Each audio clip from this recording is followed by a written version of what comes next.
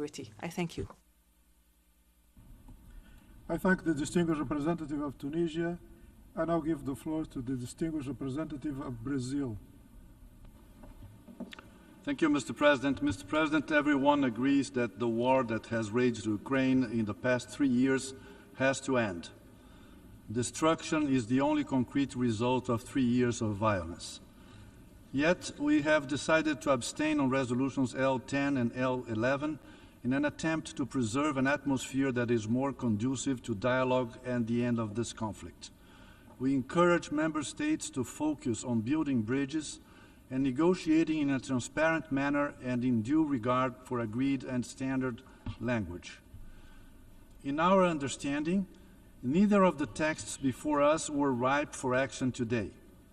L10 reiterated concepts that have not, so far, helped us to advance towards peace.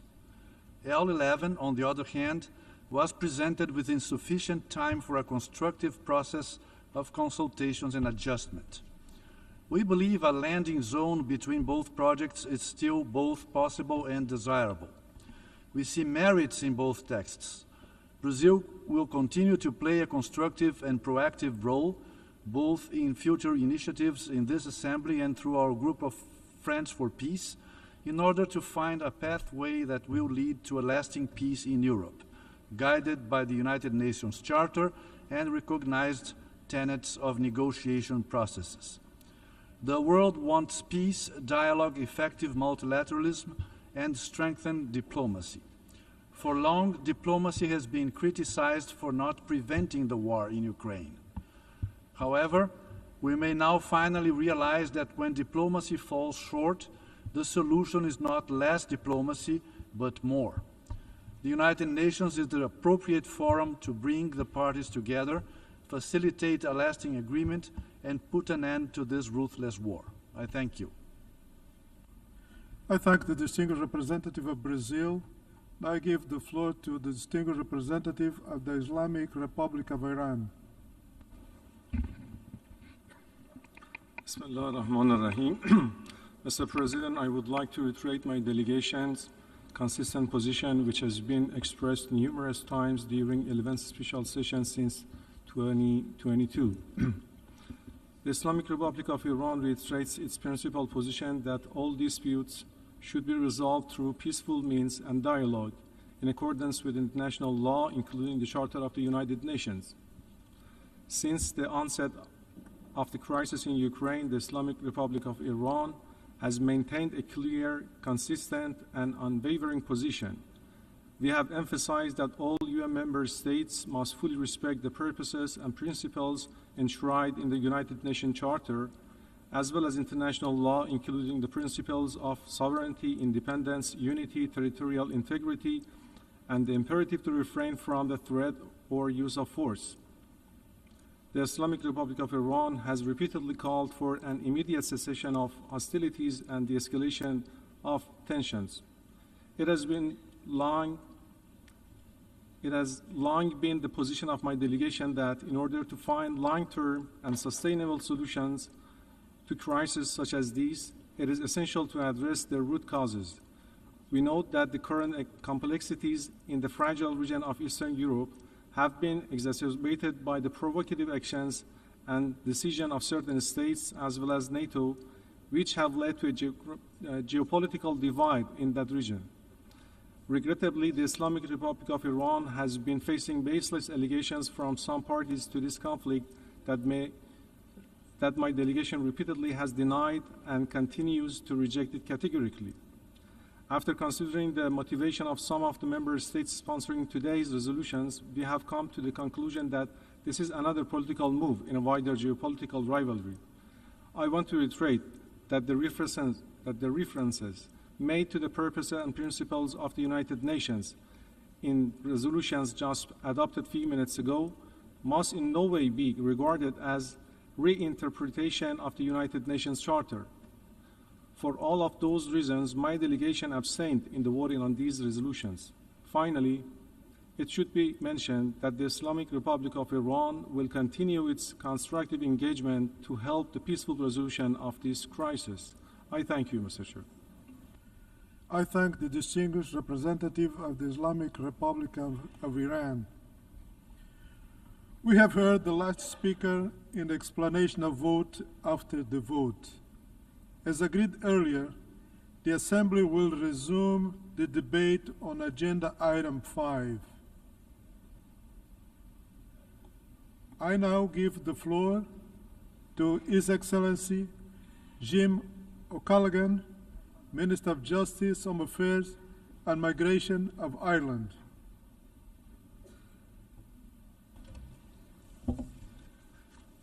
Mr. President, Excellencies, colleagues, today we gather in this hall on a very sombre occasion. We are here to mark 3 years since Russia launched its full-scale invasion of Ukraine.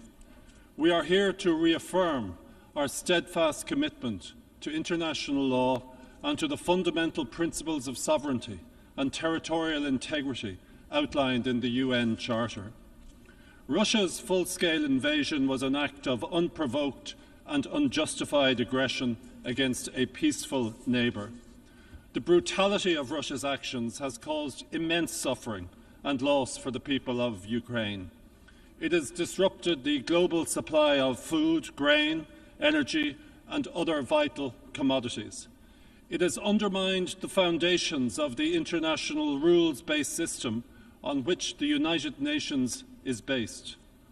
The principle that borders cannot be changed by force protects us all. And yet, a permanent member of the Security Council has cast this vital principle aside. This should concern us all.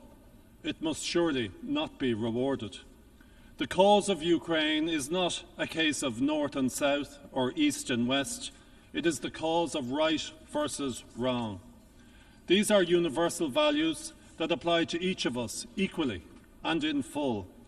Any credible future for multilateralism depends on this.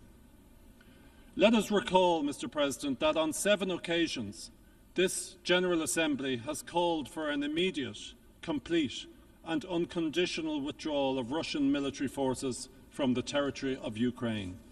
We have done so in overwhelming numbers. Today, Mr. President, we gather once again to call for an end to this war and a just and lasting peace in full accordance with the UN Charter. Mr. President, we all want this conflict to end. The distinguished minister from Ukraine has been eloquent in describing her country's desire to see an end to 3 years of war.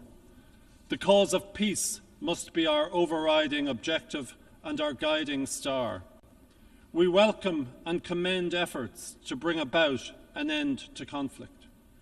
We thank the United States for its commitment to advance peace for Ukraine. Many of us in this chamber have known conflict in our past. For some, the present is marred by conflict and its terrible effects. We in Ireland know the value of peace and why we must work to achieve and to preserve it. But we must also acknowledge that how we make peace matters. We must aspire to a comprehensive, just and lasting peace, a peace that respects Ukraine's sovereignty, territorial integrity and the principles of the United Nations Charter and international law. Ukraine must be central to any process and must determine the timing and terms of any agreement. We know that an end without justice is not peace. The people of Ukraine have endured over 1,000 days of attacks on land, by sea and from the air, on their homes, their hospitals, their schools and their critical energy infrastructure. Russia has forcibly deported thousands of Ukrainian children, forced over 14 million from their homes and deepened the scourge of global hunger. The decisions of our shared institutions of international justice reinforce the collective condemnation that we, as United Nations member states, have made of Russia's reprehensible aggression against Ukraine. These decisions must guide us as we seek to craft a peace in line with the United Nations Charter and international law.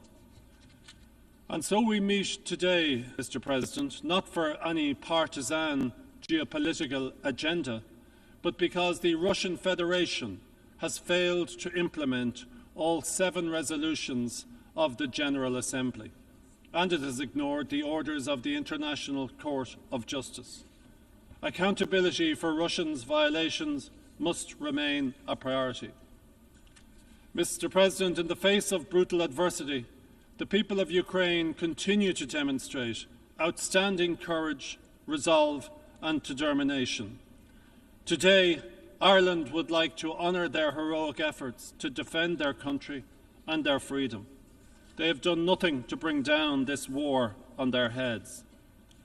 They deserve the same right we all claim of self-determination, to determine their own future in peace, dignity and security.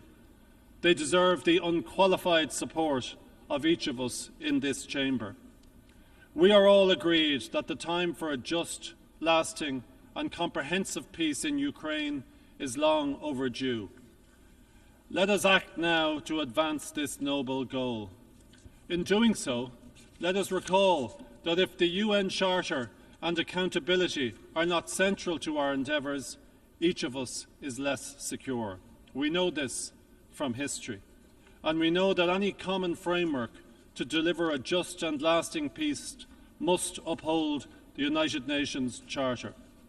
I urge all states to join with Ireland in recommitting to these fundamental purposes and principles that are for the peace and security of all of us, of these United Nations. Thank you very much. I thank His Excellency Minister for Justice, Home Affairs and Migration of Ireland, and now give the floor to His Excellency Georgios Gerapetritis, Minister of Foreign Affairs of Greece.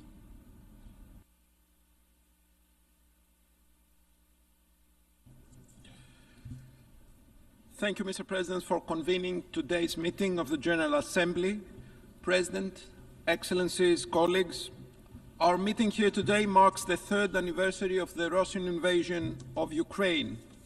Greece's foreign policy has been invariably defined by its commitment to international law, to the UN Charter, and the respect of international treaties that define borders between states. Therefore, we condemn in the strongest terms any breach of international peace and security effected through military action by any state against the independence, sovereignty, territorial integrity of any other state. Based on those principles, on the issue of Ukraine, Greece's stance has been very clear from the 24th of February 2022. We have consistently supported all previous calls to put an end to the war in Ukraine, welcomed thousands of refugees from the war-torn country, and worked together with other nations to promote relevant UN General Assembly resolutions. Once again, we call for the cessation of hostilities and a peaceful resolution. This war has already caused immense destruction and suffering. We need peace. Perhaps peace might not be within grasp, but it might be within sight. But what is needed is not only a cessation of hostilities, but mostly a comprehensive and lasting settlement through inclusive diplomacy based on the UN Charter and international law. We also need an agreement that will guarantee and act in a deterring and preventive way in the years to come. The war must stop. We all agree on this, and we commend all efforts to this effect. Yet, it is incumbent that fundamental principles of international law enshrined in the UN Charter are explicitly stated. It is in this vein that our vote was directed earlier today. We need to draw the right lessons and endow any future peace settlement with credible security guarantees for Ukraine that will deter and prevent the recurrence of war in the future. Ukraine is not a regional issue and should not be treated as one. It has a direct impact on global security and peace. It concerns us all in this assembly. Ukraine, Europe, indeed the world, need a fair, viable, and thus a lasting peace for Ukraine.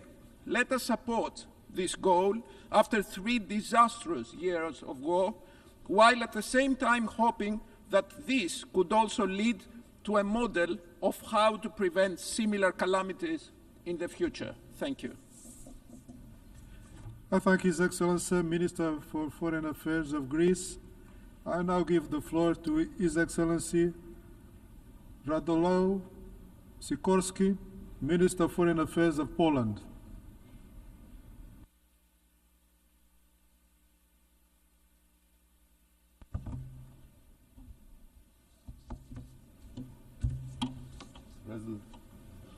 Excellencies, ladies and gentlemen, I had many ideas for today's speech, but one by one I discarded them. Here's why. We live in turbulent times. After a short break from history that some of us enjoyed, it has again caught up with us all. In times like these, when the world seems out of joint, when the old seems to be dying, but the new cannot yet be born, what we need is a return to basics. To questions about what's right and what's wrong, what's true and what's false, what's actually happened and what's just a figment of propaganda. Almost exactly 3 years ago, on March 2nd, 2022, nations of the world gathered here in a special session, faced with a straight question: whether to condemn, applaud, or ignore Russia's invasion of Ukraine. Their answer was clear. The measure condemning Vladimir Putin's actions was adopted by a vote of 141 in favor, with 35 abstentions, an unequivocal reaffirmation of our commitment to Ukraine's sovereignty, independence, unity, and territorial integrity.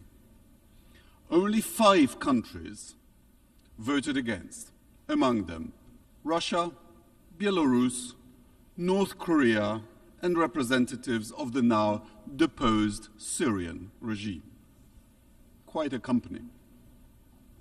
According to Kremlin's propaganda, what started 3 years ago was a justified reaction to Western imperialism allegedly threatening Russia's security. In fact, we have seen a modern-day colonial war against Ukrainian people who want a better life and realize they can never achieve this goal by going back to their subjugation to Russia. That is what they are being punished for, an effort to free themselves from under the control of a former metropolis. Many countries represented here know the experience. Kremlin aggression is a manifestation of a failing empire's desperate struggle to restore its sphere of influence.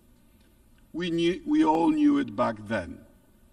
Fast forward 3 years, and the same group is no longer so sure. What happened? Basic facts have not changed. Russia invaded a sovereign nation, violating its rights to existence and self-determination. During the course of war, Russian forces have killed thousands of people. They have indiscriminately bombed both military and civilian infrastructure, apartments, hospitals, schools, kindergartens, you've seen it all. War crimes have been committed. Thousands of Ukrainian children have been kidnapped and sent to Russia to strip them of their national identity. Vladimir Putin does not only want to destroy Ukraine's presence, he wants to steal its future too. We all knew it back then. We still actually know it. Opinions in this body began to shift not because facts have changed. They are changing because of self-interests. Some of our member states now seem to believe that ending the war at any cost and restoring business as usual with Russia will be beneficial. As a representative of the country neighboring both Russia and Ukraine, I can tell you it will not. By normalizing relations with Moscow, you would be entrusting your security and economic stability to an autocrat and a war criminal in an international environment much more unstable than it was a decade ago. Russian victory, may it never come, would not create a more just global order.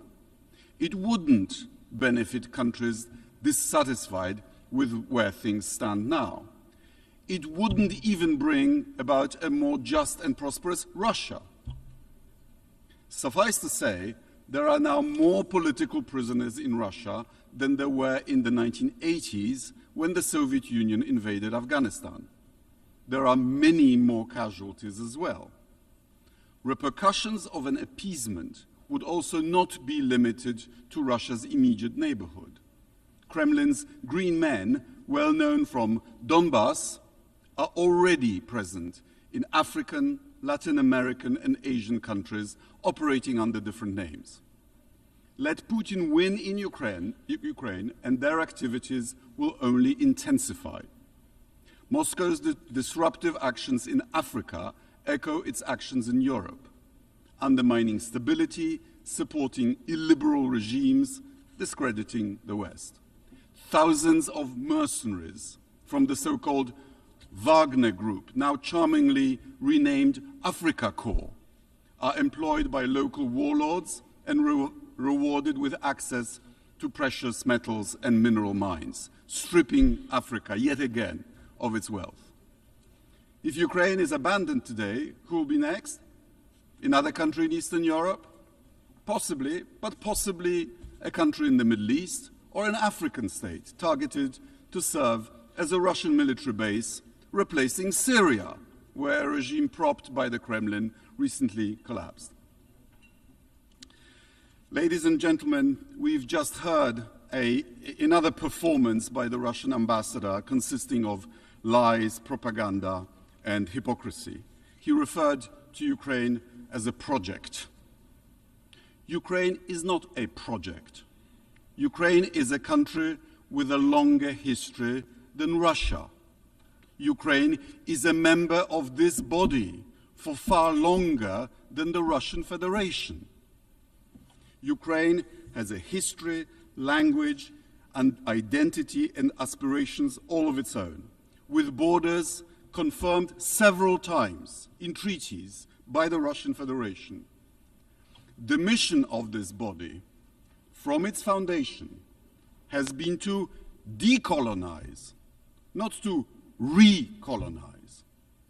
International community cannot appease aggression because violence reproduces by indifference. Basic facts that prompted our strong, unified reaction 3 years ago have remained unchanged. And when the facts don't change, we should stick to our guns. Poland, of course, supports peace, but peace that is stable and with justice for the victim of aggression. Thank you very much. I thank His Excellency, Minister of Foreign Affairs of Poland. Now I give the floor to Her Excellency Baiba Brace, Minister of Foreign Affairs of Latvia.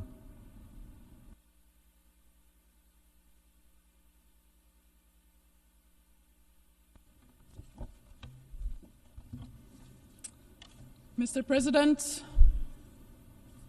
delegates, distinguished representatives of the member states. 3 years ago, Russia unleashed a full-scale aggression against its sovereign neighbor, Ukraine. 3 years ago, Russia, a permanent member of the UN Security Council, blocked that council from taking action mandated by the UN Charter to uphold international peace and security.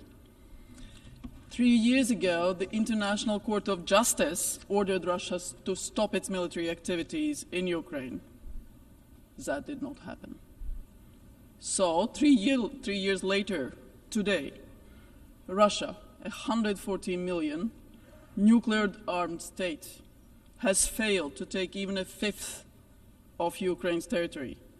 It has failed to break 40 million Ukrainians' will to be free and sovereign.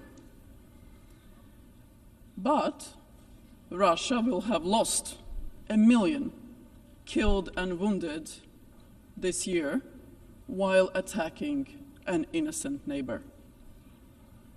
There is no shred of doubt that Russia is the unprovoked aggressor in this war. And let me be unmistakably clear. We all want peace. Ukraine above all wants peace. The only one opposed to peace resides in the Kremlin. It's Russia who continues to bomb Ukrainian cities and kill civilians every day while pretending to engage in peace process. Latvia welcomes all efforts to bring a comprehensive, just and lasting peace for Ukraine, a peace that is rooted in the UN Charter and international law, just as the Assembly voted today. A peace that guarantees Ukraine's sovereignty, territorial integrity, and freedom to choose its own future, just as all our countries want. A peace that ensures that Russia is unable to resume its brutal aggression. In principle, peace is easy to achieve. Russia needs to stop fighting. That is the end of the war. But if Ukraine stops fighting, that's the end of Ukraine. Ukraine has exercised its right to self-defense, clearly covered in Article 51 of the UN Charter. Therefore, countries providing support to Ukraine are not parties to the war. Mr. President, the Kremlin has a new favorite talking point about the root causes of the war and that they need to be addressed. Very well, let's talk about those root causes. Contrary to the Kremlin's twisted fantasies, this war is not about NATO or Ukraine's wish to join NATO.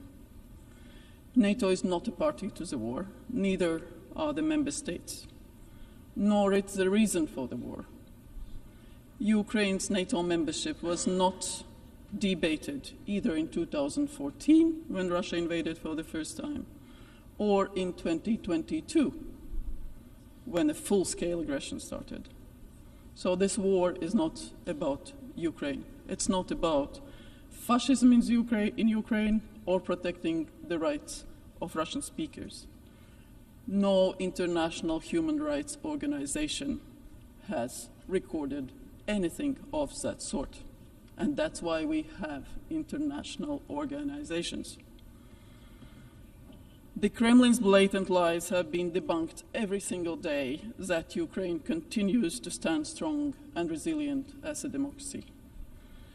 So the root causes of the war are Russia's imperial colonial ambitions. Russia seeks to restore its imperial sphere of influence and change the international order. Russia seeks to control the future, choices, and resources of sovereign countries and peoples, not just in Europe, but in Africa and other continents. Therefore, ladies and gentlemen, addressing the root causes of war requires stopping Russia's imperial conquest once and for all. Therefore, we call on all countries, their parliaments and governments, to significantly increase their aid to Ukraine. Political, economic, military, financial, humanitarian, any assistance to Ukraine. The stronger Ukraine is, the stronger its position at the diplomatic table. Mr. President, this is not an isolated war, nor it's just a European issue. Its consequences are felt across the globe, affecting the food security, energy security, resources at some of the world's most vulnerable regions. According to several estimates, Russia's war against Ukraine has cost around 2% of the global GDP. 2% of the global GDP. Impunity for aggression in one place creates a domino effect. emboldening efforts to undermine international order elsewhere. So Russia must face international accountability for the crime of aggression. But we will continue to stand with Ukraine in its existential fight, just as we did today, showing that rights matter, that UN matters, that General Assembly and the will of independent countries matter. I thank you. Slava Ukraini.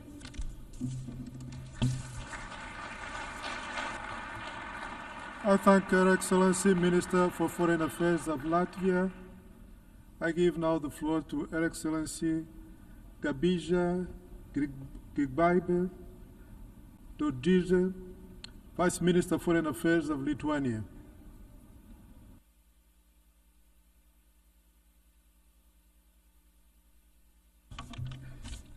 Mr. President, Excellencies, colleagues, we stand at the threshold of the fourth year of Russia's full-scale aggression on sovereign Ukraine, an enduring tragedy that has become Europe's darkest war since the horrors of World War II.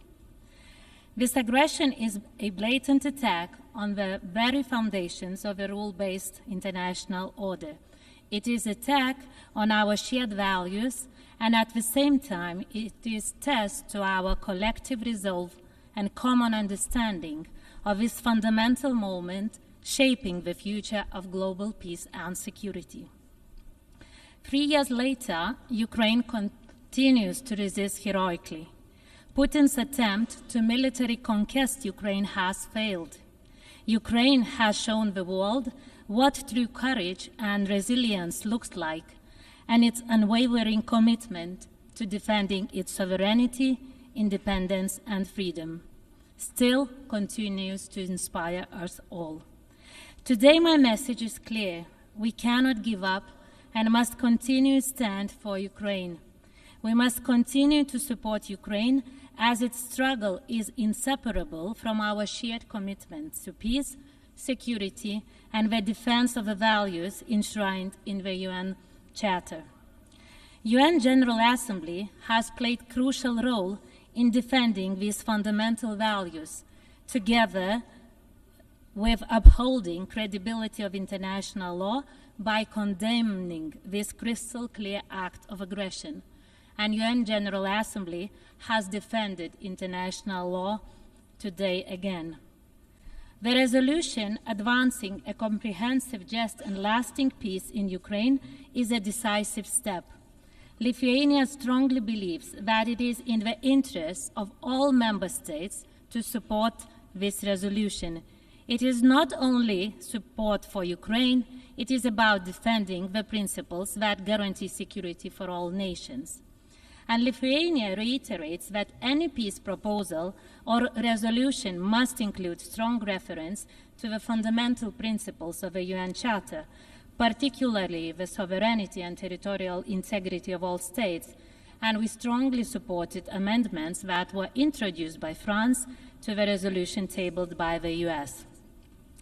Colleagues, the pursuit of peace requires constant commitment to international norms and international justice mechanisms, by first respecting the mandates and then by not undermining the role that they have been entrusted. And we must remain fully committed to also creating new justice mechanisms if existing ones cannot deliver far-reaching justice for Ukraine being the victim of brutal aggression of Russia. Furthermore, accountability for the crime of aggression against Ukraine must not be an afterthought. It must be a fundamental pillar of our legal response to Russia's aggression, because it is not only about having just ending for the war in Ukraine, it is about stopping aggression in Europe, making it far more likely that aggression against Ukraine is Russia's last unprovoked war, not merely the latest one. An unjust deal on the tribunal would only reward and embolden Russia not to stop. Furthermore, impunity of military and political leadership for the crime of aggression will empower rogue actors to challenge borders, sovereignty, and attack international rules with force. Wherefore, we all must be concerned about justice for Ukraine, as it affects every nation, every economy, and every society. This is why Lithuania is advocating for the strong and effective special tribunal for the crime of aggression against Ukraine. Such a tribunal must have real power to deliver real justice, not create another loophole for impunity of those having the greatest power. Justice must also extend to Russia's accomplices, including Belarus. Lukashenko regime must be held accountable, and not only for the crime of aggression against Ukraine, but also for widespread and systematic human rights violations against its own people. That is why last year Lithuania has referred the situation in Belarus to the International Criminal Court concerning alleged crimes against humanity, including forceful deportation.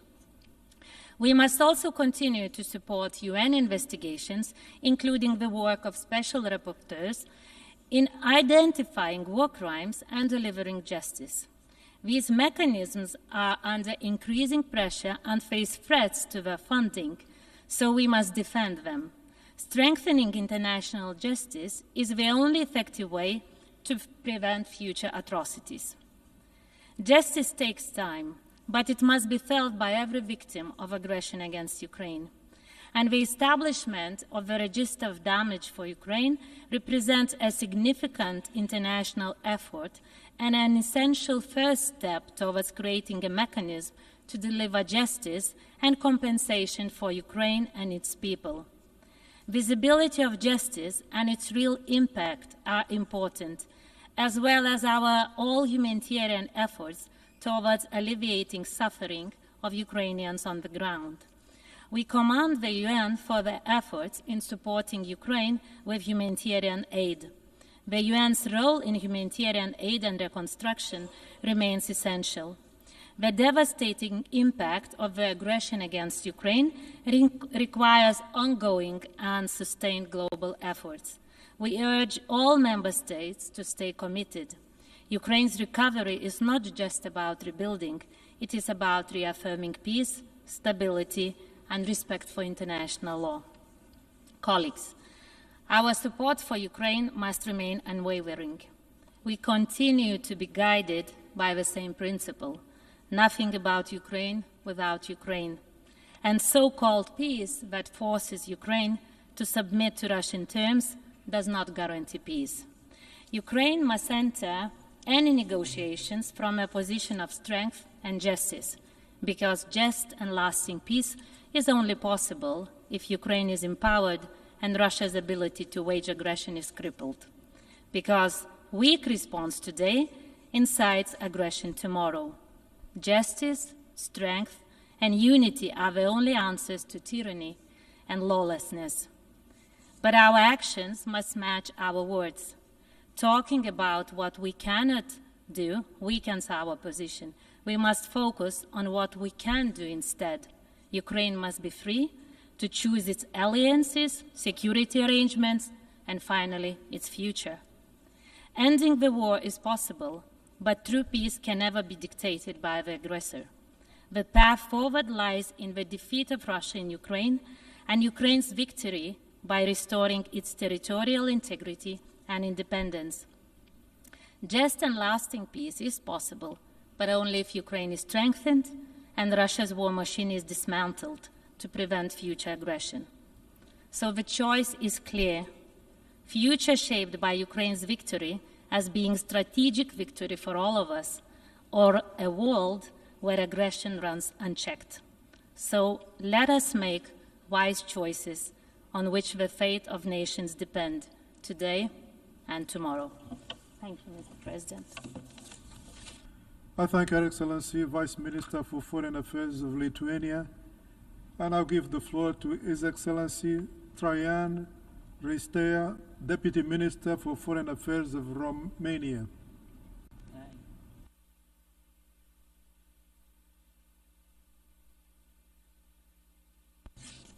Thank you very much, Mr. President. Mr. President, Your Excellencies, ladies and gentlemen, the root cause of today's war in Ukraine is the illegal annexation of the Crimean Peninsula in 2014, followed by the full-scale invasion of Ukraine in 2022 February, exactly 3 years ago. Russian Federation needs to unconditionally withdraw all its troops from the internationally recognized territory of Ukraine. This should be the silver line for any negotiation effort meant to achieve a comprehensive, just, and lasting peace in Ukraine. The United Nations General Assembly stood by Ukraine in the past 3 years in defense of its sovereignty, independence, unity, and territorial integrity because these are in line with the purposes and principles of the United Nations Charter. These defense lines that the General Assembly has taken is consistent with its work in the last 80 years since the Charter was negotiated, thus keeping alive the spirit of the San Francisco Conference. As a country neighboring Ukraine, Romania has witnessed in the last 3 years the multidimensional consequences of the war launched by Russia.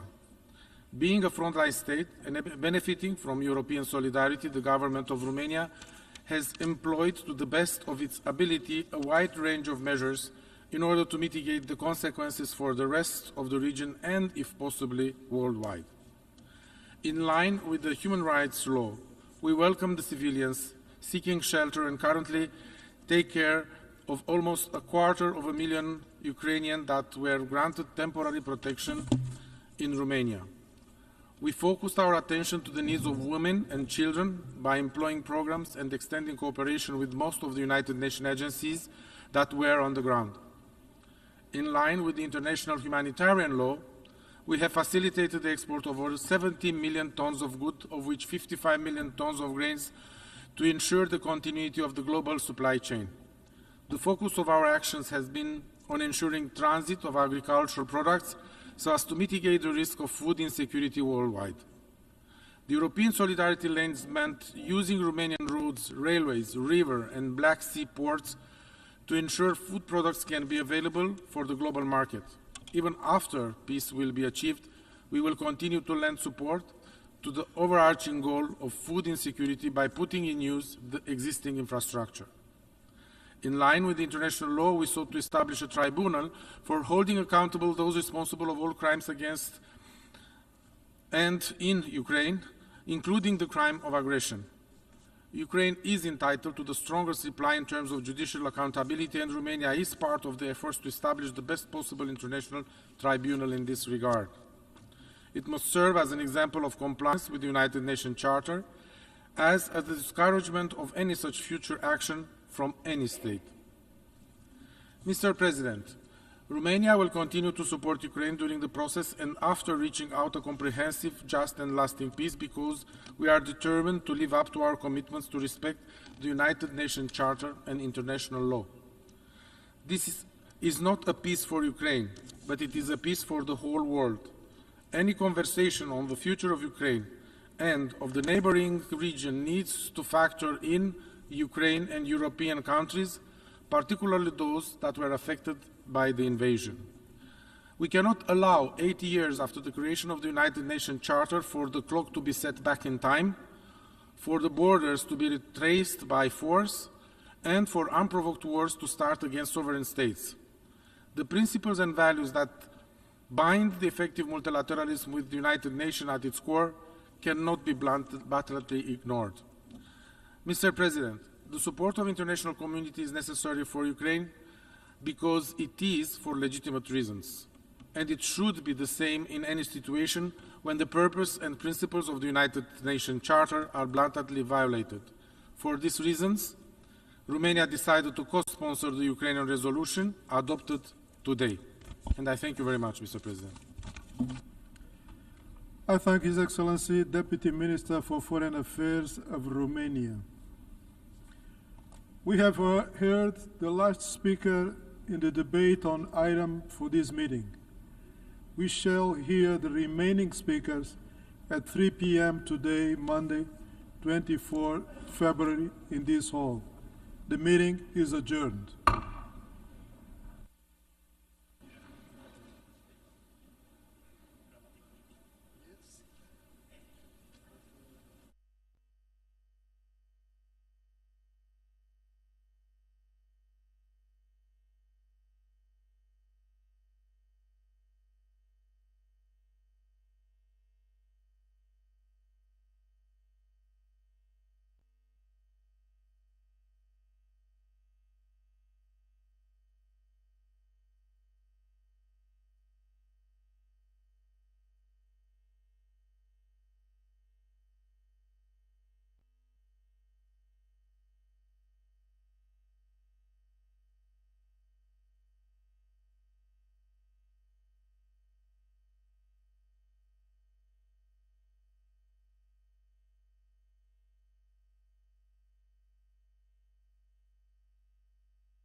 fact.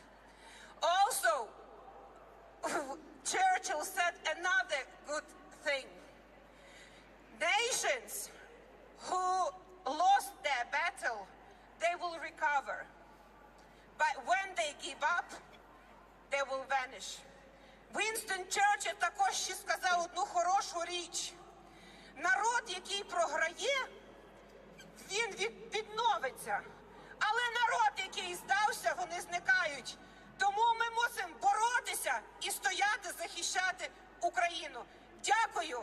Ми продовжуємо зараз нашу програму з виконання українського гімну. Слава Україні! Героям слава!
World, support Ukraine!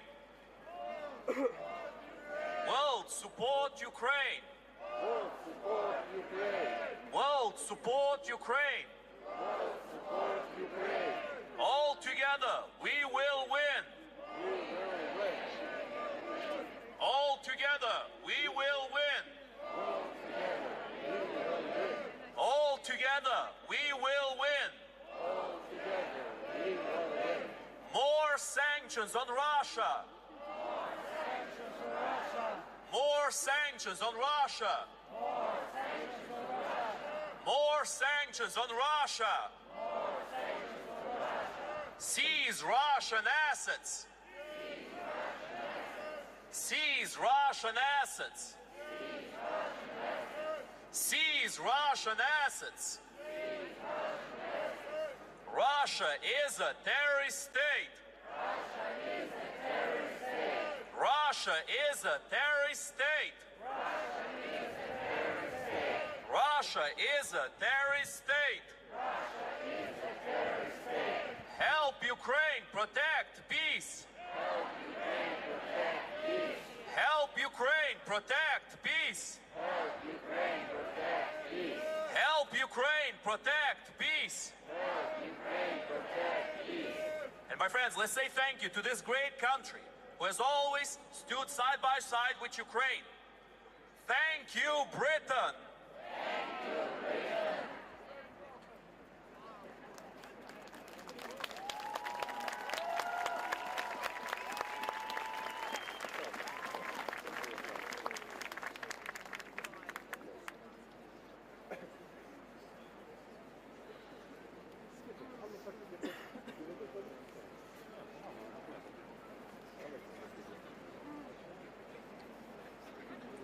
Слава Ісусу Христу! Slava Ukraini! Dear sisters and brothers, today we are marking this third anniversary of the full-scale invasion of Ukraine. Let us pray for our brothers and sisters in Ukraine, especially those who are defending Ukraine. Сьогодні ми хочемо проводити нашу зустріч тут з молитвою. Ми з'єднаємо наші молитви для всіх наших братів і сестри в Україні, що зараз захищає нашу Україну. В ім'я Отця і Сина і Святого Духа. Амінь. Всемогутній і великий Боже, прийми нашу молитву, вдячність за Твоє безмежне милосердя до нас. Почуй благання наших зболених сердець за землю і народ України, який протистоїть зовнішній агресії та вторгненню. Відкрий очі тим, що одержимі духом обману і насильства, що вони жахнулися своїх діл. Даруй перемогу над повсталими силами зла і благослови Україну Твоїми дарами свободи, миру, спокою і щастя. Благаємо Тебе, милосердний Боже, зглянься ласкаво на тих, хто мужньо боронить свою землю. Згадай матерів і батьків, невинних дітей, вдів і сиріт, інвалідів і безпомічних, тих, хто шукає укриття і притулку, хто звертається до Тебе і до своїх ближніх, шукаючи милосердя і співчуття. Благослови серця тих, хто вже виявив велику щедрість і солідарність, і тих, хто готується прийняти своїх українських братів і сестер у найбільш скрутний для України час. Збери нас разом, як Твоїх дітей, Твоє творіння і дай нам Твою силу, мудрість і розуміння, бо Тобі належить всяка честь і слава, нині повсякчас і на віки вічні. Амінь. A prayer for Ukraine. Almighty and great God, accept our gratitude for your boundless mercy towards us. Hear the supplications of our afflicted hearts for the land and people of Ukraine, as they comfort foreign aggression and invasion. Open the eyes of those who have been overtaken by a spirit of deception and violence, that they may be horrified by their works. Grant victory over the powers of evil that have arisen, and bless Ukraine with your gifts of liberty, peace, tranquility, and good fortune. We implore you, O merciful God, look with grace upon those who courageously defend their land. Remember the mothers and fathers, the innocent children, widows and orphans, the disabled and helpless, those seeking shelter and refuge, who reach out to you and to their fellow human and compassion.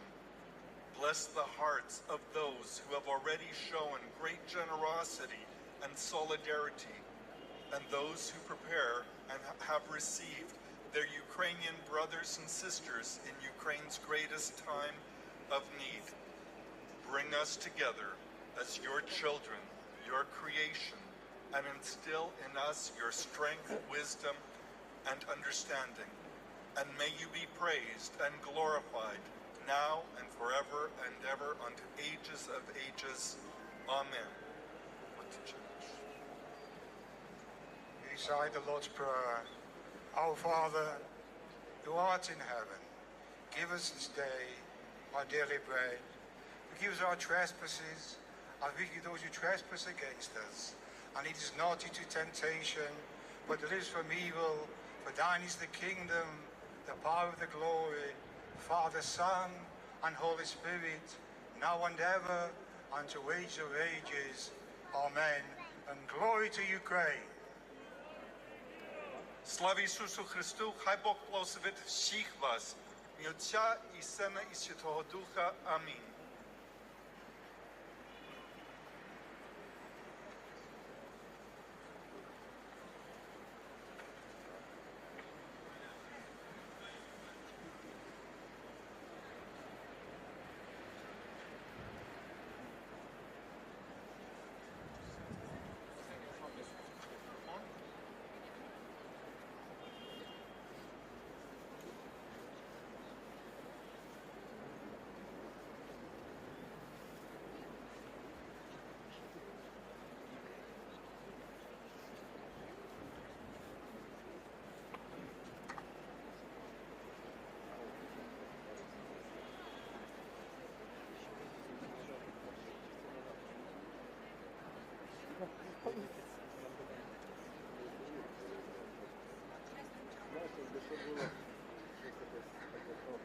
Dear all, I have a privilege to ask to say few words.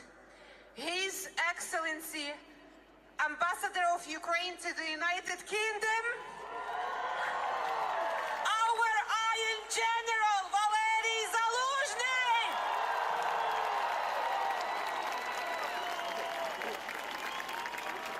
Слава Україні!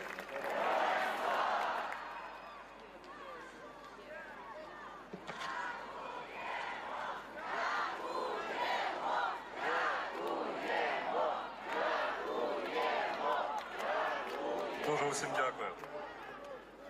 Отже, дорогі українці, друзі, всі, хто з серцем з Україною зараз тут. Сьогодні ми стоїмо тут не просто як свідки історії. Ми вже, мабуть, не є її носіями, а ми є її творцями. 3 роки тому світ похитнувся. Для нас це був день, коли ми мали обрати між страхом та гідністю. Ми обрали боротьбу. Ми вибрали свободу. Ми вибрали, перш за все, Україну. За ці 3 роки ми навчилися цінувати кожен новий світанок, кожен момент із нашими рідними та близькими. Кожен день, коли наша земля залишається нашою. Ми навчилися бачити світ по-іншому, у відтінках мужності та, звісно, болю, але завжди з надією. Ми стали нацією, яка знає справжню ціну життя і свободи. Я хочу, щоб сьогодні кожен згадав, наша боротьба – це не тільки про зброю і про фронти. Це про те, ким ми є насправді. Це про те, що ми нікому не дали і не дамо себе зламати. Це також про тих, хто більше вже не з нами. Але їхня любов до України стала вже частиною нас. Ми дякуємо нашим союзникам. Велика Британія – це не просто партнер. Це друг, який поруч з нами у найважчі моменти. Thank you for standing with us. Your support give us strength. Every donation, every protest, every shared story matters. You help the world to hear Ukraine. Please do not stop. Keep speaking. Keep pushing your leaders.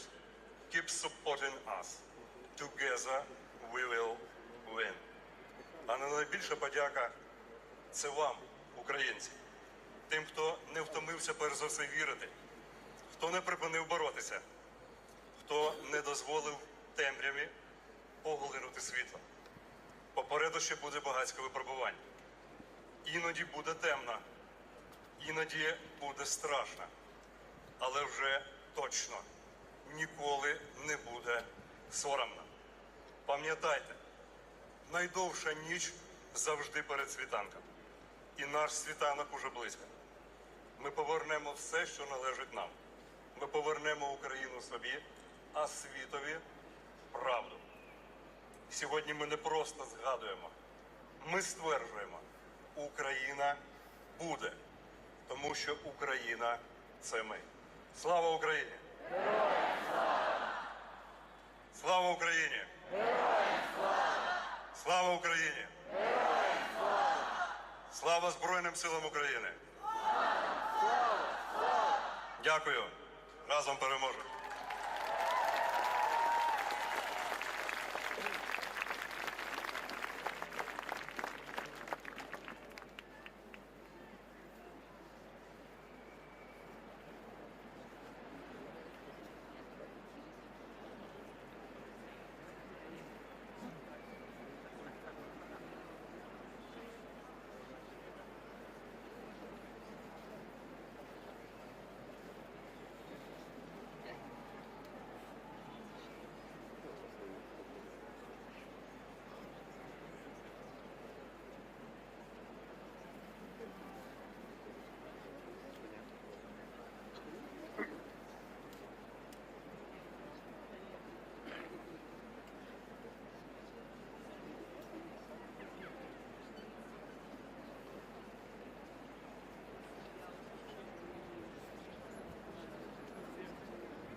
Hello, please give a warm welcome to Rachel Blake, the MP for Cities of London and Westminster. Thank you very much. Good evening, everyone. It's an honor to be here tonight with you to mark the 3rd anniversary of Ukraine's resistance against Russia's illegal invasion. We gather to remember the sacrifices made by the people of Ukraine and to renew our unwavering commitment to their cause. Today I met with a young man, a young Ukrainian man who had moved from the Ukraine to Westminster. We had a powerful and moving conversation. He's moved here to continue with his studies at a time when he should be fully focused on a brighter future. And tonight we stand in solidarity with the Ukrainian community here in the UK and with all Ukrainians who are fighting for their freedom and independence. We also recognise the tremendous support shown by local communities, organisations and individuals who have opened their homes to refugees. We stand in solidarity with the Ukrainian refugees who have found refuge here in the UK, the generosity of local communities, organisations and individuals who have opened up their homes. We must ensure that we continue to provide a safe haven for those fleeing conflict, while also supporting those communities in the UK, providing education and helping to rebuild lives. The UK and the Ukraine have entered a landmark 100-year partnership reflecting our commitment to deepening our security ties and supporting Ukraine's recovery and growth. This anniversary serves as a reminder that the war in Ukraine is far from over.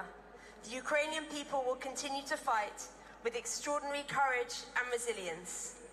And as we reflect on the past 3 years, we must also look to the future, ensuring that Ukraine remains strong and secure in the face of ongoing Russian aggression.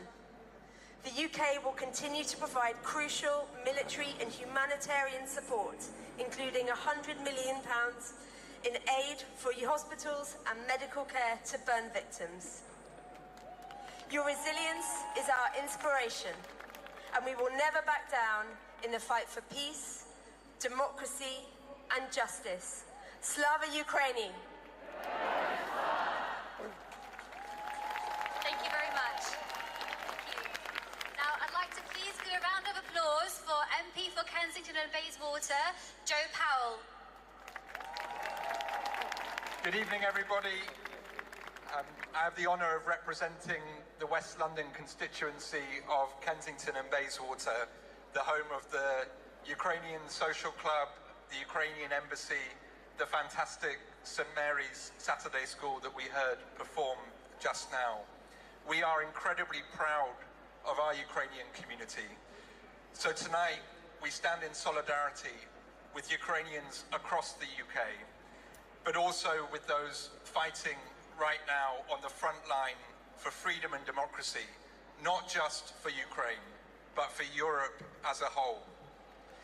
Because history tells us, from Moldova to Georgia, that Putin will not stop with Ukraine, that Putin only understands strength. So there will be no doubt that Britain, under whatever political party, will continue to stand shoulder to shoulder with Ukraine. I'm proud that today this government have announced the biggest increase in sanctions since the full-scale illegal invasion 3 years ago, that we have committed to £3 billion in military aid for as long as it takes, and an additional £2.2 billion over the next 2 years from frozen Russian assets. But while I'm proud of everything we're doing, we know that in London, for too long, this has been a home for autocrats and oligarchs to stash their dirty money in property and assets across this city. So there is more that we can do. For example, Roman Abramovich was given permission to sell Chelsea FC and for the $2.5 billion of profit to go to humanitarian need in Ukraine. To date, not a single penny of that money has been spent. That is a disgrace. We should unlock that money immediately for people on the front line in Ukraine. But we can go even further. Across the West, there is £300 billion in Russian sovereign assets. That money can go now as a down payment for the reparations for the damage and destruction that Russia has caused in Ukraine. We need other European countries to step up and agree to get that money frozen and released as soon as possible. We have to move now.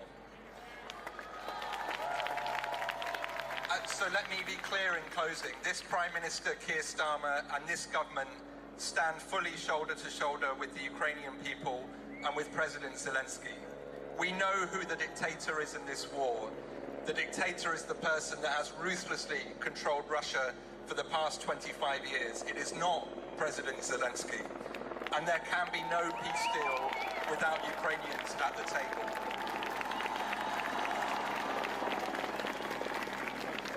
So now's the moment for us to stay strong, for us to step up and support the Ukrainian community in the Ukraine, the Ukrainian troops on the front line, because peace will only come through strength, and the UK government stands fully behind you.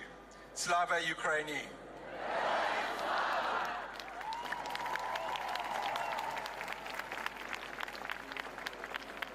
Slava Ukraini!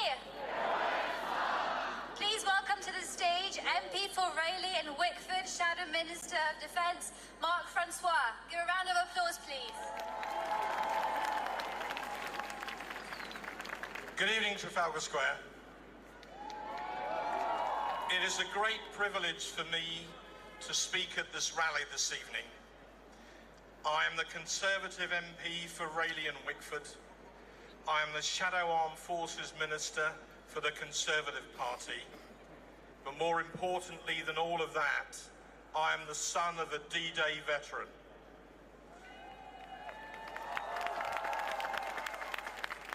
My father, Stoker First Class Reginald Francois, fought fascism and won. You are fighting fascism and you will win.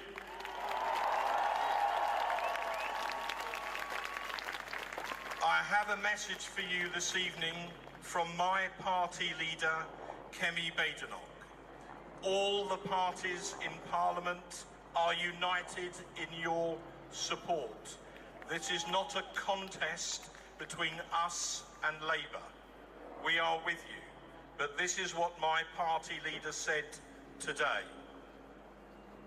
On the 3rd anniversary of the start of Russia's illegal invasion, we all need to remember how this war started and restate our shared values and why we collectively back Ukraine. The Conservatives are proud to stand shoulder to shoulder with Ukraine. They have been battling the most flagrant breach of territorial integrity and sovereignty in Europe in recent times. They are on the front line, protecting the principles that underpin our whole way of life: democracy, liberty, and the rule of law. I'm proud that Britain has stood with the heroes of Ukraine as they defend their country, and that the UK Parliament has been united in our resolve to do all we can to back them.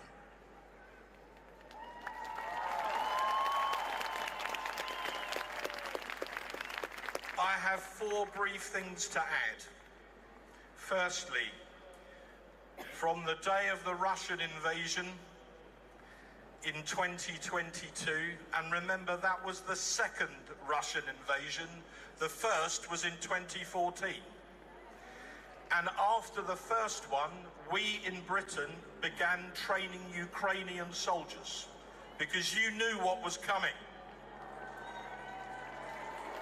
And we equipped them and we gave them those NLAW missiles that defended your capital, Ukraine, when the second Russian invasion came. We helped your soldiers learn how to fight, although they had already learned before. Many people around the world said the Russians would overrun Kyiv in 3 days. They said you wouldn't fight. They were wrong.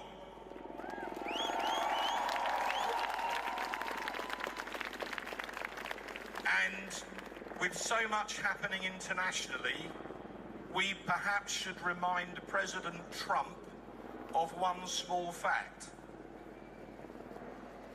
The Article 5 clause in the Washington Treaty, the one that says an attack on one is an attack on all, has only ever been invoked once in NATO's history by America after 9/11, when 4,000 Americans and other citizens, including Brits, were brutally murdered by terrorists. President Bush invoked Article 5 and asked for European NATO to come to America's aid, and we did. Within weeks, British Special Forces were fighting alongside American Special Forces, killing terrorists in the caves of Bora Bora. When America invoked Article 5, Europe, and in particular Britain, stood up. We came to their defence. Perhaps we should remind President Trump of that.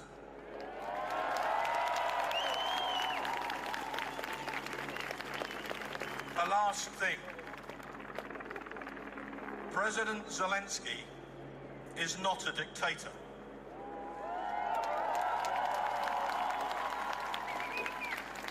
President Zelenskyy is a hero. When Russia invaded and tried to capture him or kill him, he was offered a helicopter ride out of Kyiv. He famously replied, "I don't need a ride, I need ammunition." Those are not the words of a dictator.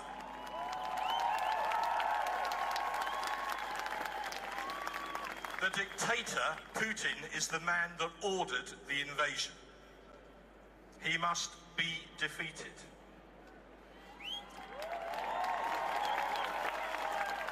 In 1940,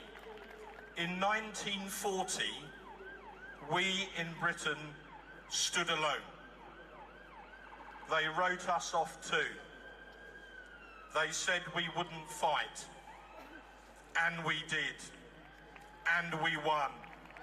And we're free. And one day all of Ukraine will be free again. Slava Ukraine!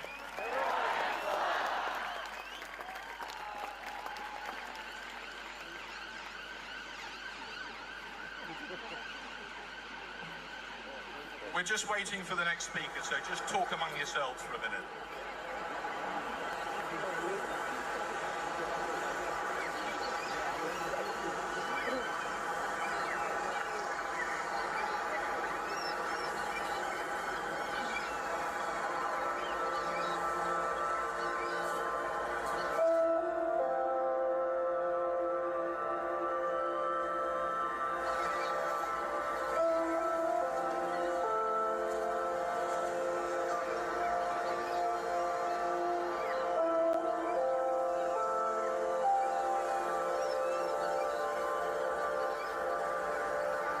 Do you know what I'm dreaming about?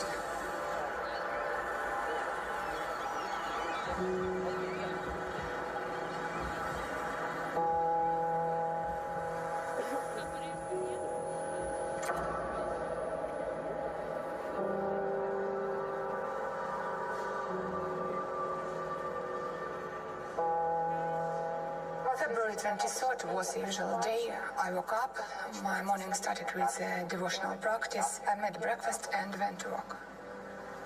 My way to work is through the Primorsky Boulevard. This road takes me about 3 kilometers. I looked at the sea. The sea was so quiet. Well, it was amazingly quiet sea. I was late, but I thought that I couldn't fail to stop. I couldn't fail to greet.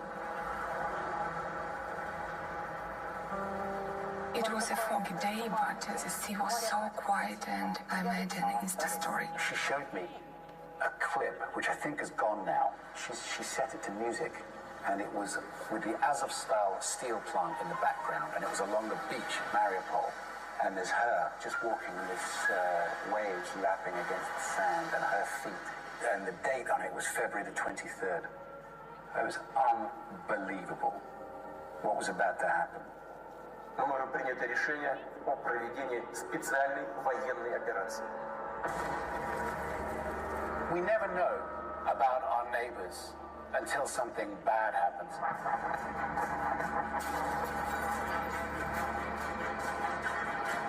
Chris, that sucks. There is no cell phone service, no light, no heat, no water. Russians are on all checkpoints I have. I have no idea how to live. Just pray.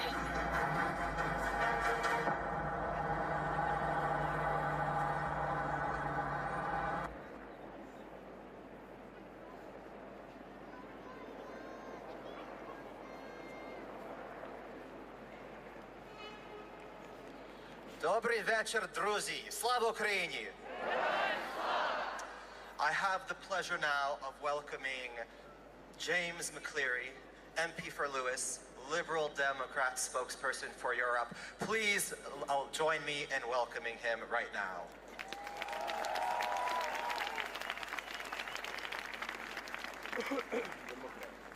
Dobry wieczór. First of all, can I thank the organisers of this wonderful event and all of you for coming out tonight. It's really amazing to see you all.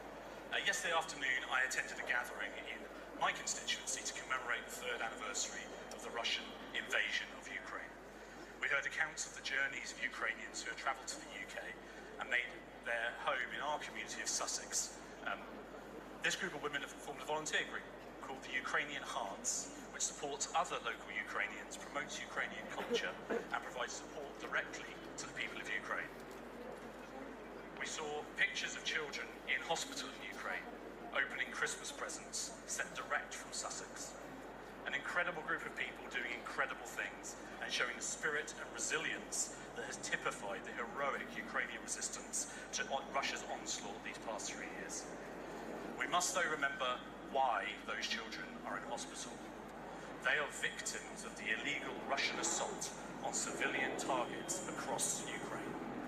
Children who were living normal lives, going to school, playing with friends, until this day, 3 years ago, their lives were turned on their heads. From the very first day of this invasion, our country has answered the call, not just with words of support, but with weapons, training, and economic pressure on the Russian state. The British public have opened their homes to Ukrainian refugees and made it clear we will not abandon Ukrainians fighting for liberty. But today, the West's commitment to Ukraine is being tested like never before. As President Trump peddles Russian propaganda, the future of Western support for Ukraine is in jeopardy. If the US can no longer be relied upon to support Ukraine, then Britain and our European allies must step up.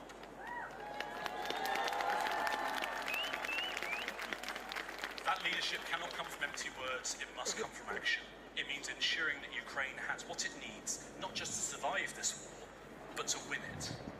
That includes military aid, economic relief, and the resources to rebuild a country torn apart by Russian missiles. It also means wielding the power we already have, by confiscating frozen Russian assets and turning them into a financial lifeline for Ukraine. £40 billion lies within our grasp, money stolen by Putin's cronies and hoarded in London, Paris, Berlin and beyond. For too long, Russian money has found its way through the cracks in our system. Sanctions must not be words on a page, they must be ironclad, rigorously enforced and impossible to evade. Let us be clear, this is not just about Ukraine.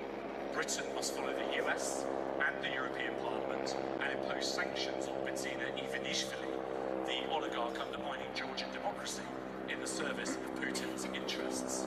His grip on Georgia's government threatens its European future, and Britain cannot allow Kremlin-backed elites to evade consequences while destabilising our allies. If Putin succeeds, he will not stop.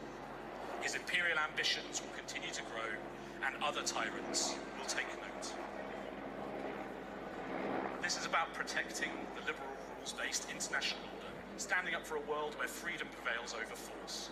There are those who say Britain should step back from global leadership. They are wrong.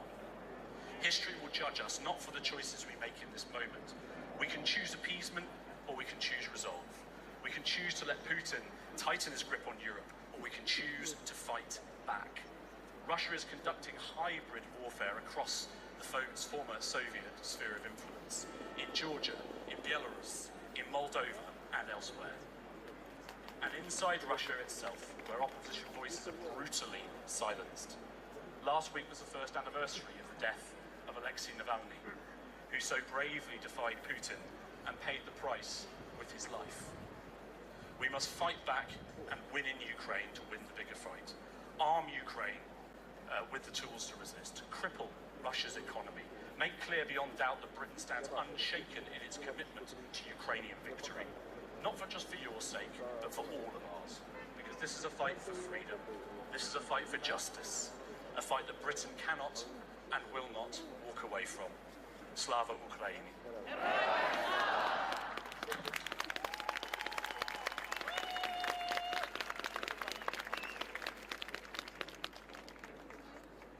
Okay, we have another incredible speaker right now. I have the pleasure of introducing Melanie Joly, the Minister of Foreign Affairs for Canada. Please welcome her. Hi, everybody. It's a pleasure for me to be with you tonight on this very important commemoration. It is important that we all display international support for Ukraine. Ça me fait plaisir d'être avec vous ce soir. Now, we know that for 3 years, Vladimir Putin's Russia has tried to break the Ukrainian military and has failed. For 3 years, Putin's Russia has tried to break the Ukrainian people and failed. And for 3 years, Putin's Russia has tried to break our resolve. And we're gathered here tonight to say that they have failed. The last 3 years, however, have taken a terrible toll. Hundreds of thousands of deaths, millions that have been torn from their homes, and 20,000 children taken by Russia far from their Ukrainian families. We honor and mourn the dead. We must never give up on making sure that every child is brought back to its family. It is said that in every war, the first casualty is truth. We owe it to every victim of Russia's illegal war to protect the truth and be very clear. Only one country owns the blame for the war: Russia. Only one country bears the responsibility for the hundreds of thousands of dead soldiers and civilians: Russia. Only one country separated children from their families: Russia. There can be no doubt about this, because fundamentally, it comes down to choices. Russia chose to invade another sovereign country. Russia chose to violate international rules. And Putin chose the path of war and destruction. What did Ukraine do? Ukraine is defending itself. Ukraine is defending its people, and Ukraine is fighting to exist.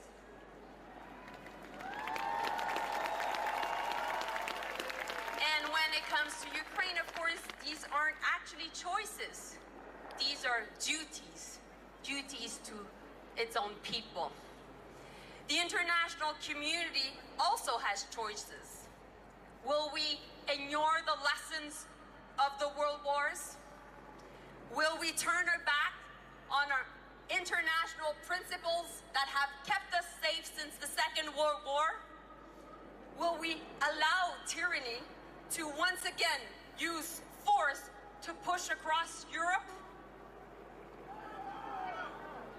Exactly, never. All of us want peace in Ukraine, a peace that is a just and sustainable peace, not a short one, and certainly not a fake one. A peace that protects innocent and does not reward the aggressor. Canada will continue to hold Russia accountable, and amidst the chaos and war, there is one thing Ukrainians can always count on: Canada's unwavering support. Thank you so much, London.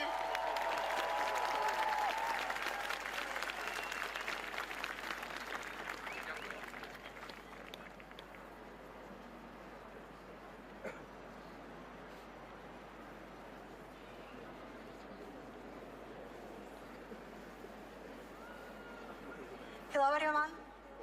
Right now we are going to perform the flash mob just in the front of the stage. Зараз ми будемо робити флешмоб. Будь ласка, ті, хто перша лінія, будь ласка, підійдіть подалі.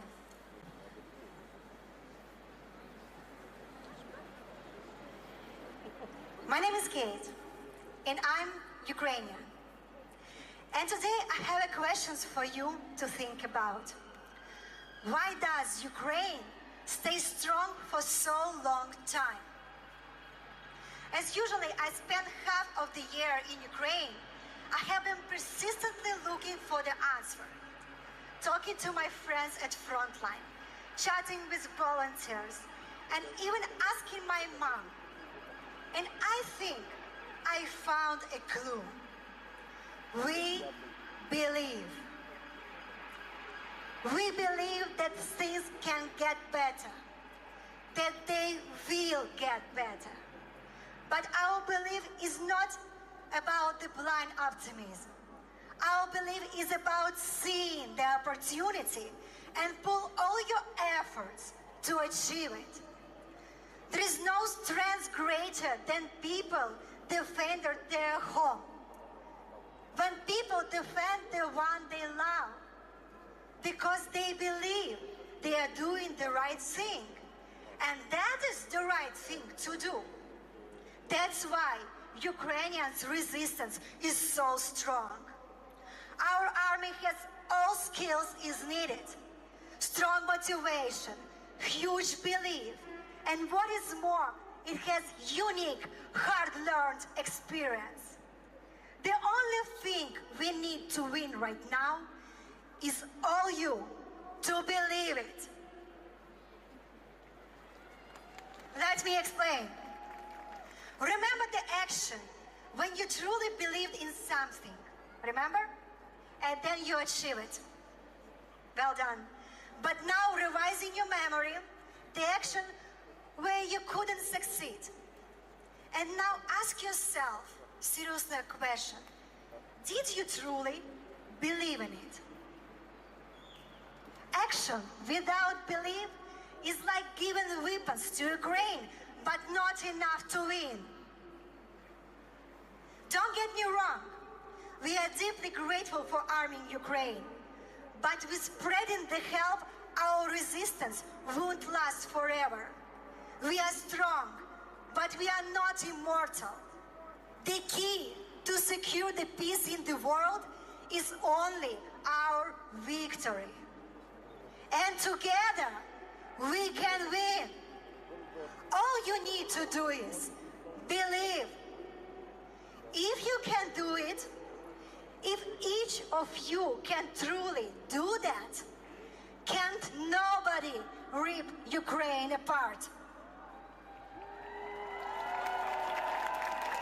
And yes, as you understood, I share that Lhasa philosophy, the same as many Ukrainians do. Because to believe in yourself, to believe in one another, that's fundamental to being alive. That's why Ukraine still stays strong. And now ask yourself a question. Do you believe in Ukraine? Because it's time to. Thank you so much. Thank you so much, Ukrainian viewers. Stand with Ukraine. Believe in Ukraine.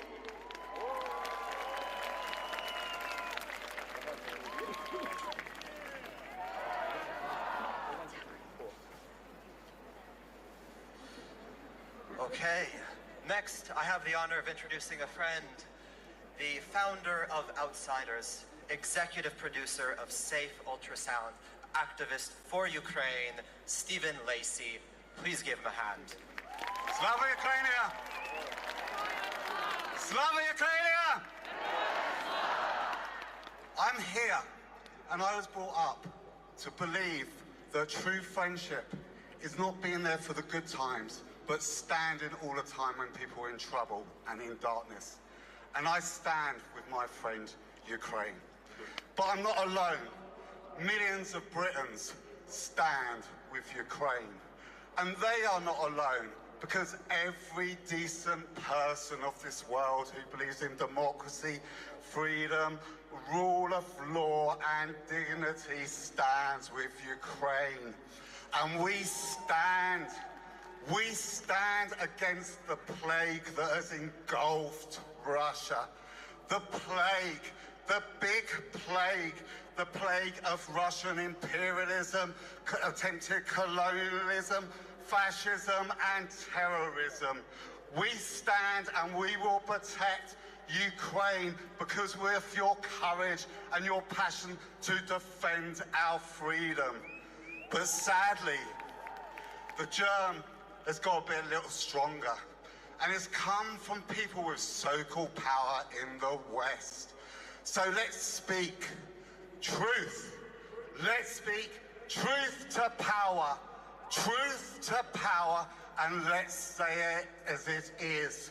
To Trump, to Vance, to Elon Musk, to the Republicans like Moscow Marge, to those that think that Ukraine is a pawn in a big game, to those that believe that Ukraine has no agency or power, to those in the White House who have sacrificed nothing. They've not lost a loved one or family friend in the war. They've not seen 250,000 children kidnapped. They have not seen the wisdom of the elderly wiped out. They haven't seen the energy of the youth wiped out. To those that are flip-flopping, saying there's a middle ground. To those that are acting like Pontius Pilate, saying they're going to wash their hands of Ukraine. To the Judases out there, I give a strong warning, but I'm not alone. The free world gives a strong warning. If you continue on this path, history will damn you. History will curse you for being the coward that you are. The present condemns you because Ukraine is the sitch that is protecting the free world. The future will condemn you because you will make this plague stronger and stronger and stronger, and it will come back. So it's time to be honest, to be truthful, to speak to power. Not only that, you are on the side of darkness, but light. History shows light always wins, and it will be like darkness will be trampled down, death by death. And to achieve that, we have to stand strong, upright and proud with confidence, because we know that Ukraine will win. We have to only put Ukraine first. Only put Ukraine first. And we have to ensure that we make Russia weak again. We make Russia small again. For then, the light will shine. And the light will shine on the Ukrainian nation and the world. The light of dignity, the light of a dignified peace, the light of freedom, the light against totalitarianism, the light on the right side of justice. But most importantly, US, you're no longer the symbol of the free world. Ukraine is a symbol of the free world, and no one else. You have taken the mantle, and you will rise and rise and rise. And that's not hope, that is reality. Slava Ukraine!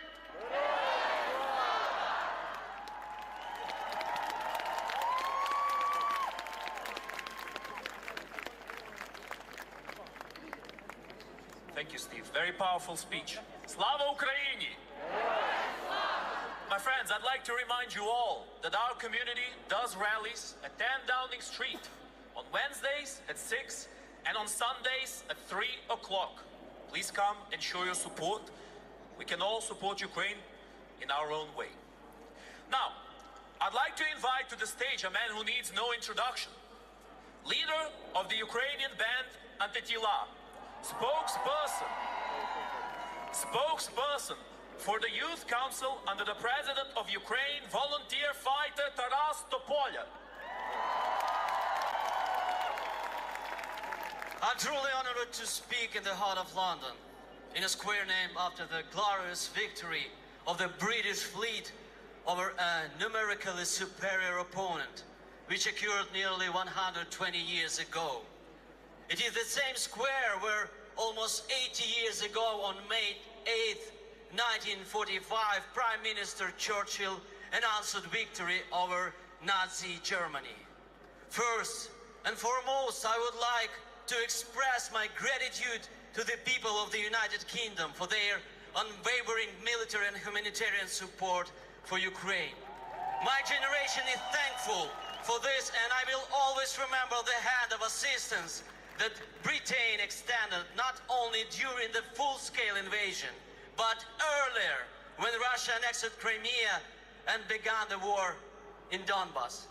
I'm sure that everyone here in this square feels that gratitude as well.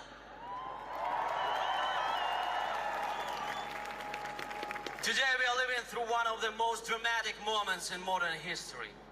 Therefore, it is essential to cast aside empty slogans and formal statements and to speak one to another openly while there is still time, while there is still a chance to avert the tragedy of a great war in Europe, while Ukraine stands as a shield and prevents Russia from depriving the citizens of European countries of their lives.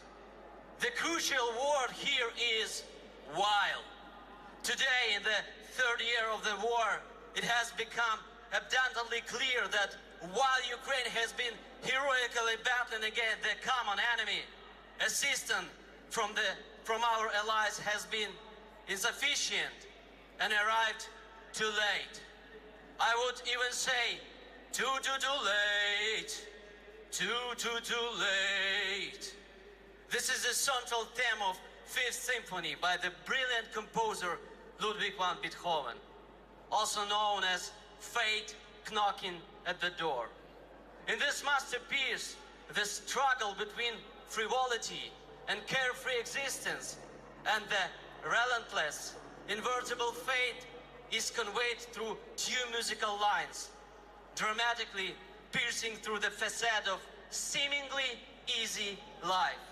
In the end, in the final of the piece, the orchestra literally erupts into crescendo and the dramatic line prevails. For you cannot escape from fate. We Ukrainians know this better than anyone. It is our fate to fight for our existence, for a civilized future not only for Ukraine, but for all of Europe. From the very first day, we have valiantly accepted this challenge and continue to hold back the tide of the aggressor bleeding in process. An aggressor that has adopted all the traits characteristic of Nazism and decades after the Second World War embodied the same Hitlerian ideas in the occupied Ukrainian territories. The Putin regime has created concentration camps filled with captured soldiers and civilians, subjecting them to brutal torture. Their torture starts simply because they hold a Ukrainian passport. The Russian regime is abducting our children. Some of them also find their way into these camps. But without exception, their minds are stuffed with Nazi ideas as if following Goebbels' methodologies.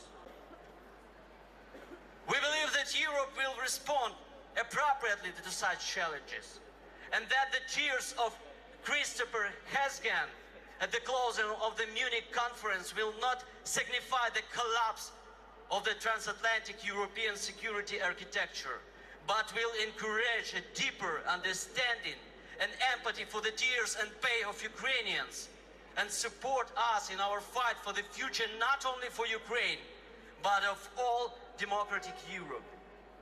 The events of recent weeks, particularly the unity of the European Union, countries and Britain increase our hope of finally being heard. As the distinguished English poet of the 16th century, John Donne, wrote, "Never sent to know for whom the bell tolls. They tolls for thee." Waking up! For today the bells are tolling for the millennia-old European civilization. If urgent conclusions are not drawn and action not taken, the results of the Munich conference, which took place at the beginning on February 2025, and from which some politicians called for appeasement of modern-day Nazi, will lead to the well-known consequences of Munich of 1938. For the same policy of appeasing the aggressor, the same policy of isolationism is once again in vogue.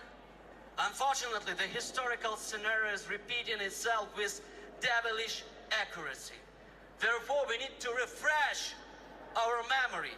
The Munich Agreement of 1938 and the Blitzkrieg operation, during which London and Trafalgar Square, where we have gathered today, trembled from the explosions of Nazi bombs, were separated by only 2 years.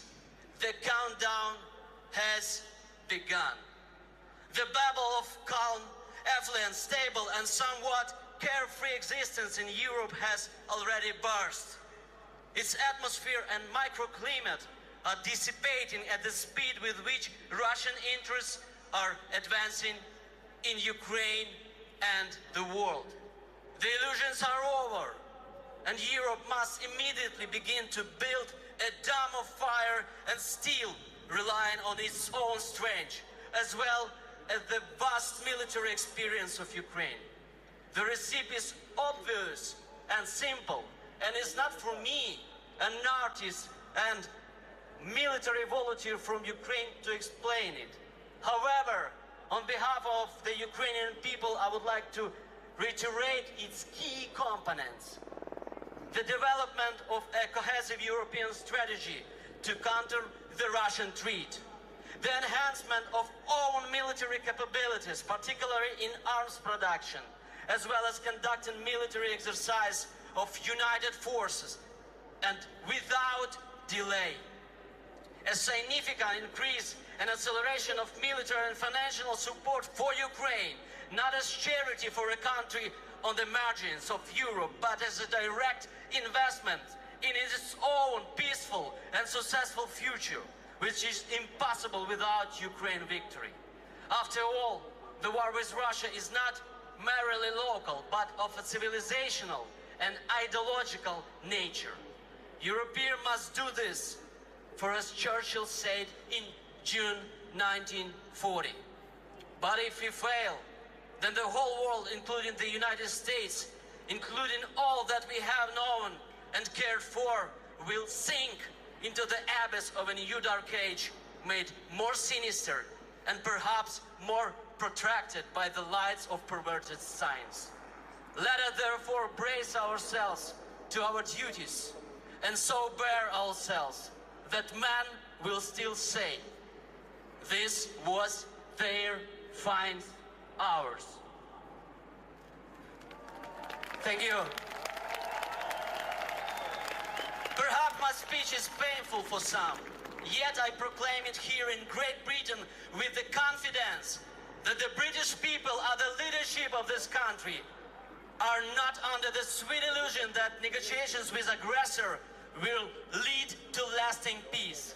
We remember that Great Britain was the only country that stood against Nazism in the Second World War from its first day to its last. And I am certain that the United Kingdom is a nation that clearly understands the threat and has the strength and potential to act as a true leader in the free democratic world. May British resolve be a powerful signal for not only Ukraine, but for the whole world. Our values, our dignity, and our freedom are worth fighting for. Together, we will win. Thank you. Glory to Ukraine! Slava Ukraini!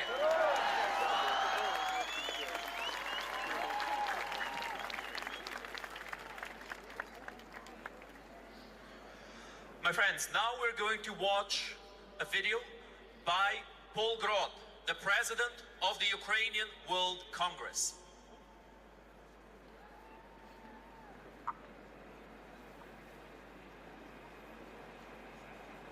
Dear Ukrainians and friends of Ukraine, as we gather on this solemn anniversary, 3 years since Russia launched its full-scale invasion, and 11 years when Russia invaded and illegally occupied Ukraine's Crimea and Donbas regions, we remember the tens of thousands of Ukrainians who have lost their lives or have been wounded protecting Europe from Russia's criminal war. For years, the Kremlin and its apologists have spread lies, calling it a civil war, delegitimizing Ukraine's democratically elected leaders, spreading lies about corruption and blaming the war on the West. But we know the truth. Let's call it what it is. It is Russia's full-scale invasion, occupation, and destruction of Ukraine and the rules-based international order. This is Russian aggression, and Russia must be defeated and brought to justice. For centuries, Russia has sought to erase Ukraine, to crush our language, our culture, our very identity.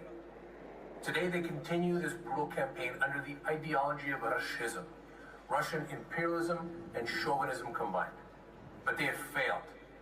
They have failed because Ukraine fights. Ukraine is united and resilient, and Ukraine will prevail.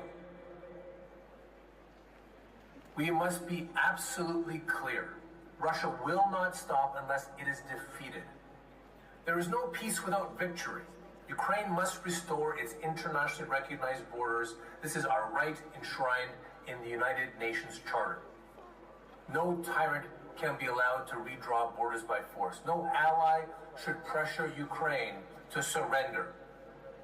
We as Ukrainians and freedom-loving people must never allow lawlessness and brutality to prevail.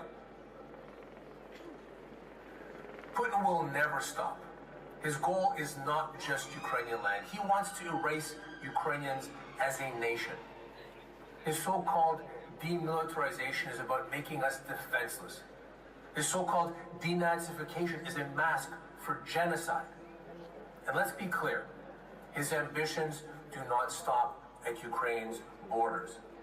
If Ukraine falls, Europe is next. This is not just Ukraine's fight. This is a fight for the future of freedom. The crimes of Russia are unspeakable. They have stolen our land, our homes, and even our children. If you doubt the evil of this war, watch the new documentary, Children in the Fire, by Yevgeny Afanevsky. It exposes the horrors, the systemic kidnapping, torture, and abuse of Ukraine's most vulnerable, its children. This is not a conflict where deals can be made. You cannot negotiate with someone who seeks to destroy you. For Ukrainians, this is a matter of life and death. And they have made their choice. They choose to live. They choose to fight. They choose freedom.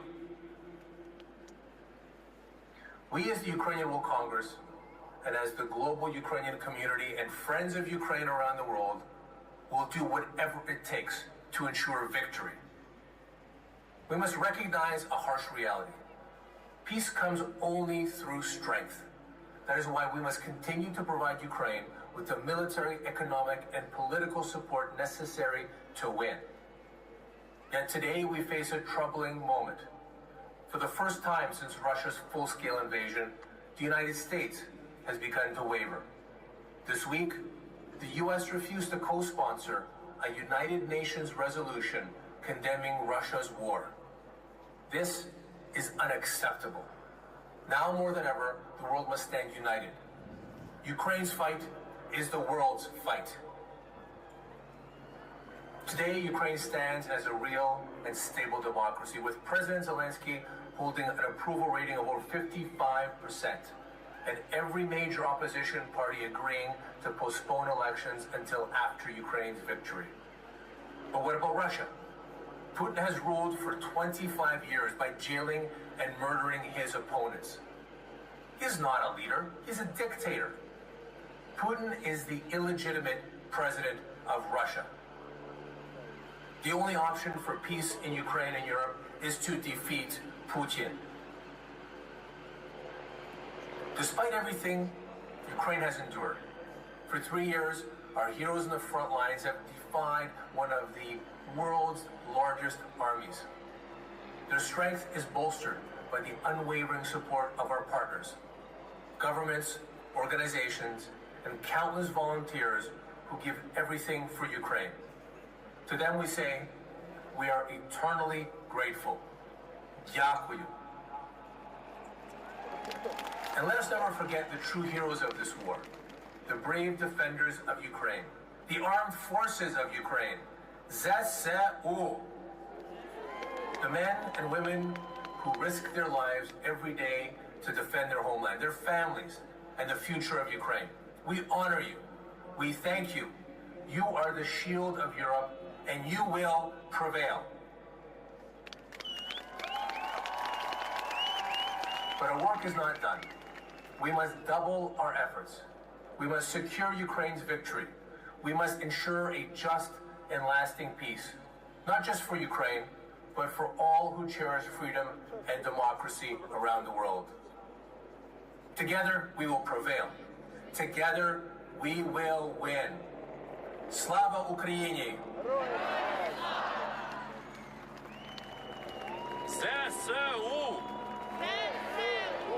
ЗСУ! ЗСУ! Slava Ukraini! My friends, I'd like to invite to the stage the chairman of the Association of Ukrainians in Great Britain. Let's give it up for Petro Revko, MBE.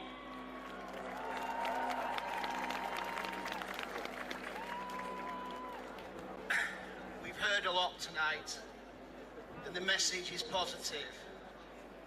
Everybody here is standing with Ukraine.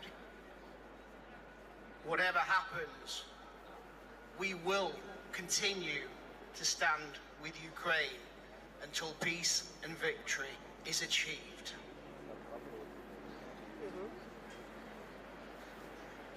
Dear Ukrainians, dear friends of Ukraine, 3 years ago, Putin's Russia illegally invaded a sovereign territory, Ukraine. None of us expected this senseless war to go on for so long. His commanders predicted victory and the taking of Ukraine's capital in 3 days. That soon proved unachievable, as Russian forces faltered and were held and destroyed not only by the Ukrainian armed forces, but also by civilians. Many Ukrainians fled the country for safety once it was clear of Putin's real intention to completely wipe Ukraine off the world map. This he has not, and he will never achieve. Ukraine was, is, and will be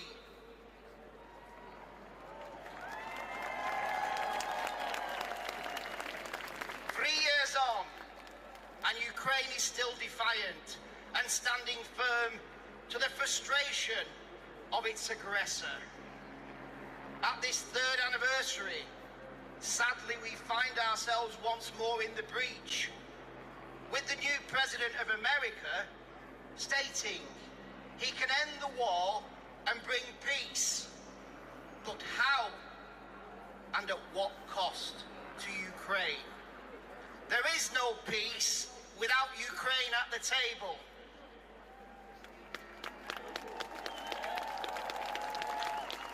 We are living in a totally new dimension, where once America stood firm with Ukraine, but has now seemed to have changed sides and gone with the aggressor, bringing Russia back in from the cold. We can only hope that common sense will prevail and Mr. Trump will see the reality of who he is really dealing with. A dictator and a murderer. The war continues and Ukraine's resilience remains with our support to those defending it. The colours of blue and yellow runs through us all who stand with Ukraine and believe in freedom. We all wish for peace, but a just peace. Many, thousands, have given the ultimate sacrifice, and we hope that this was not in vain. To abandon Ukraine at this juncture would be disastrous. The world needs to remain firm and not allow evil to be victorious over good. We thank the United Kingdom and Europe for its continued solid support for Ukraine, with the announcement of new sanctions on Russia and a further £3.5 billion of aid to Ukraine.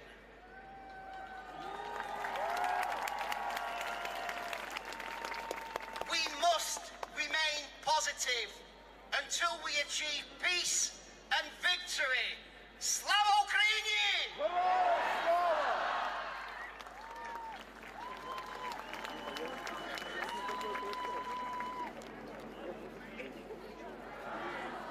Слава нації! Смерть ворогам! Україна! Понад усе! Україна!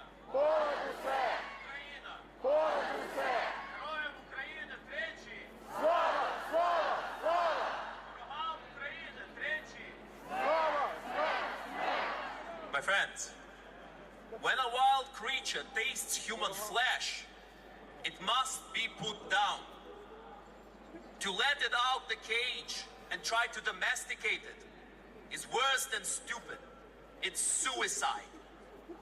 That is why we must unite with all of the free world and finally put down the beast.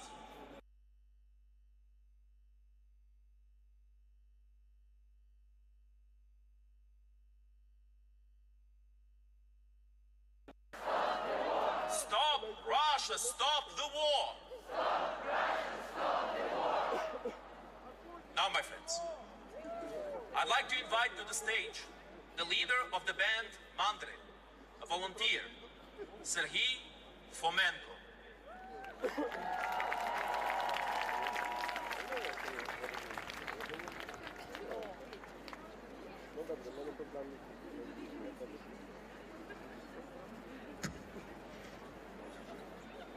Слава Україні! Дорогі друзі, дуже раді всі тут присутні бачити один одного. І зараз я хочу попросити вас зробити одну річ. Light up torches on your phones for Ukrainian armed forces, please. Дякую. І пісня, яка буде зараз звучати для них, вона називається «Гради вогняні».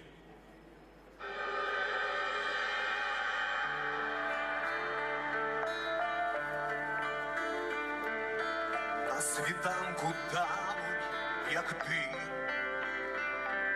зорі золоті, золоті, і падають у вікна твої золотих зірок промені, де стрімких джерел течія, весняних гілок білий цвіт, де лунає пісня моя, а в твоїх очах там лід.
Ще одна пісня, яка присвячується боротьбі.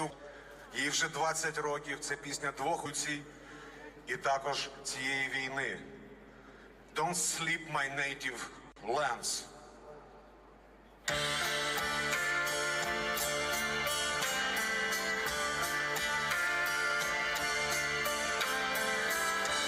Візьміться за руки. All hands for Ukraine.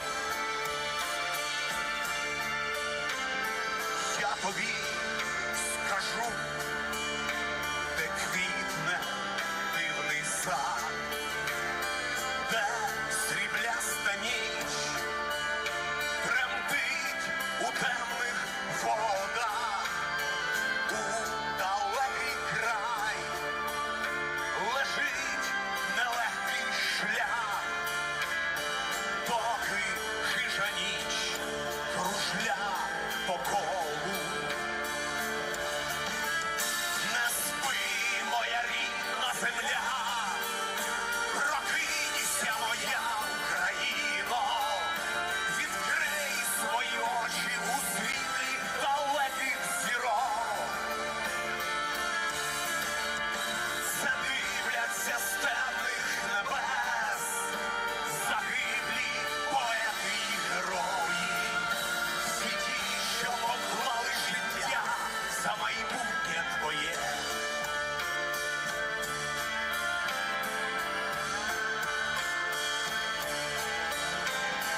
Тільки два шляхи, один веде у пекло, інший шлях веде тебе туди, де світ.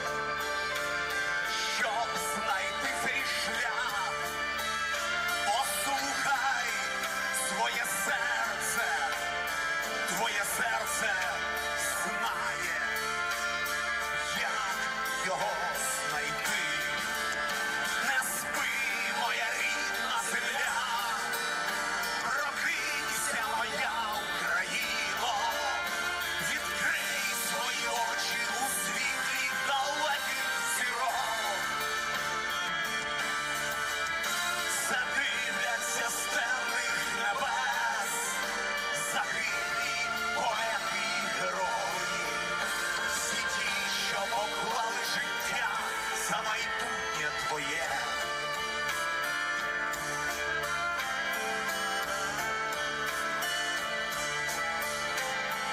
Я тобі повім про мрію золоту, що палки вогнем горить в моєму серці, про щасливий край, про радісних людей, де життя кидає виклик смерти. Не спи, моя рідна земля, прокинься, моя Україно, відкрий свої очі у світлі далеких зірок. Задивляться з темних небес загиблі поети й герої, всі ті, що поклали життя за майбутнє твоє.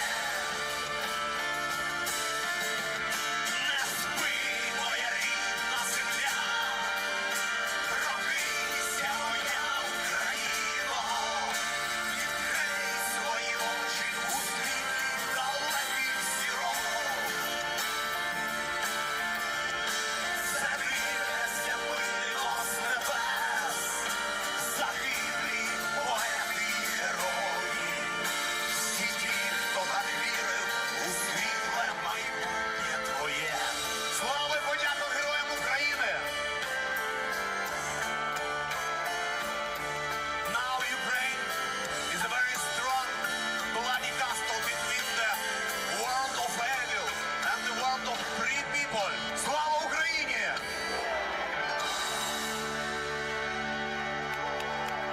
All hands for Ukraine! Thank you, Great Britain. Thank you, London. for support. We are very glad to stay with you. Thank you.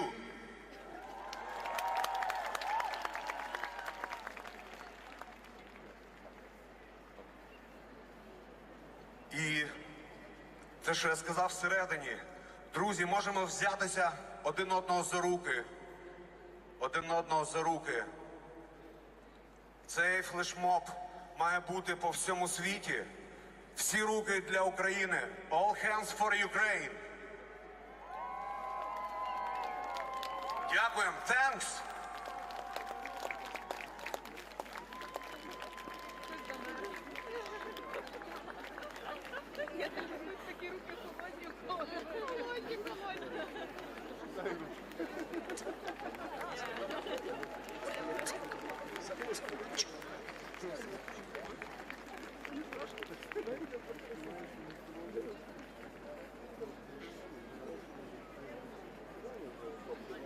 Слава Україні!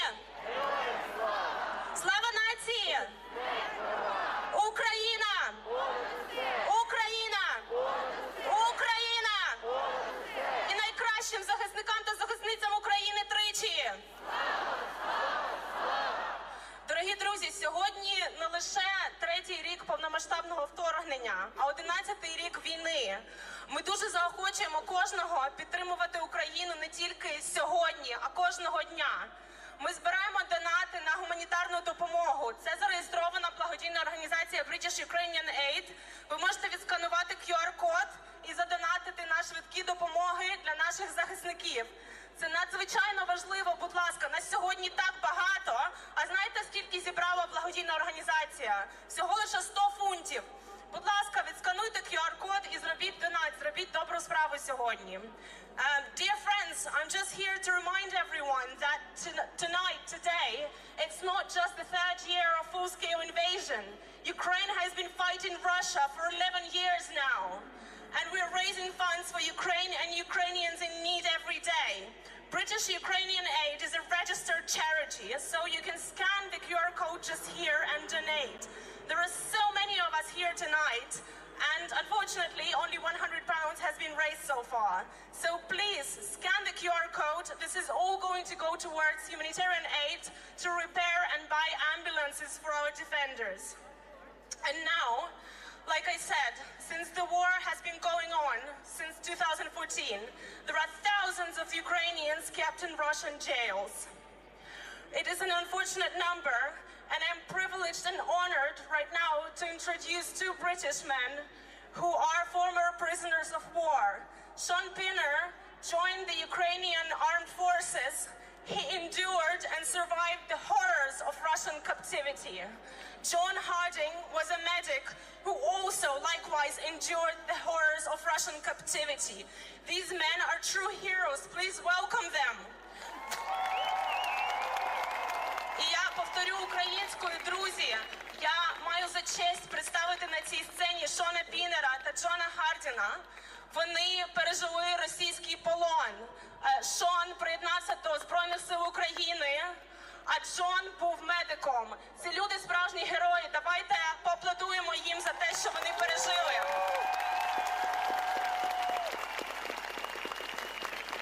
Good evening. Привет. I stand before you today, not just a British veteran, but a very proud Ukrainian one.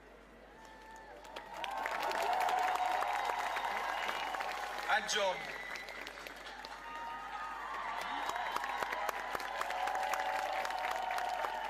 My home was Mariupol.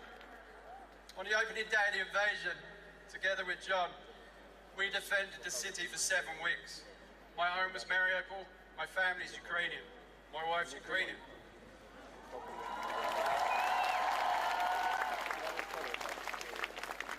We stood and fought for 7 weeks, and when we were finally encircled and captured, unfortunately we were succumbed to brutal torture, electrocuted, starved, beaten, tasered, along with our fellow Ukrainian soldiers. We were then put on a sham trial where I was given a death penalty. Total sham. I'd never actually left the country I had legal status in. I was trialled as a mercenary, a Nazi, and a terrorist, of all things. Simply, it was just untrue. I watched Russia slaughter over 25,000, predominantly Russian-speaking Ukrainians. My wife being from Crimea too. Putin's narrative was to come in and save the Russian speakers. Well, I was from East Ukraine, and unfortunately the first language I learned was Russian. My wife from Crimea speaks Russian and Ukrainian. He didn't save us, or any of the 25,000 he slaughtered in Mariupol. It's really important that you are here today, because when you've had every part of humanity stripped from you, when you've been dehumanized, tortured, beaten, starved, hope is sometimes all you have left. And we need that right now, especially since Russian narratives are being repeated by our allies. That's very important to really know. We, including John, support Ukraine. You support Ukraine, and I applaud that, so thank you.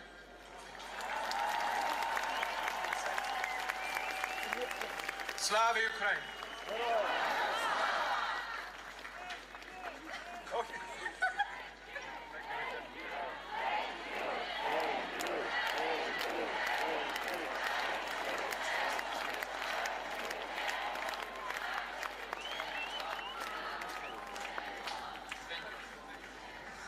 Thank you very much, and thanks to every single Ukrainian defender, because Ukrainians are protecting peace right now, and all of our defenders are doing that for all of our sake. If any of you know anyone who is currently in Russian captivity, or if you know of anyone who is looking for help for their loved ones, friends, or family who are in the Russian captivity, then you can contact the Ombudsman, and the contact details are behind me. So please take pictures of this slide and do get in touch, do get in contact, because we do care about our own. And those who are in captivity are suffering the most right now. Дорогі друзі, якщо хтось з вас знає когось, хто знаходиться в полоні, або знає когось, в кого є родина, друзі, знайомі, полонені, сфотографуйте, будь ласка, цей слайд. Там є контактні деталі омбудсмена, і ви можете звернутися за допомогою. На жаль, Росія – це найгірший агресор за всю, напевно, історію, але ми маємо все ж таки підтримувати тих, хто бореться за нас. Тому, будь ласка, сфотографуйте цей слайд та звертайтесь. Слава Україні! І також я ще раз нагадую за донати. Будь ласка, продовжуйте донатити, продовжуйте підтримувати Україну, продовжуйте донатити за QR-кодом, продовжуйте свою підтримку. I'm just reminding once again, please continue supporting Ukraine, continue donating. I've already said it, but it's extremely important that we get as many donations as possible, especially on a day like today, especially with everything that has been going on in the world. So please continue your donations. Thank you. And now I'm going to introduce a video from our defenders. This is a video from the front lines just for us.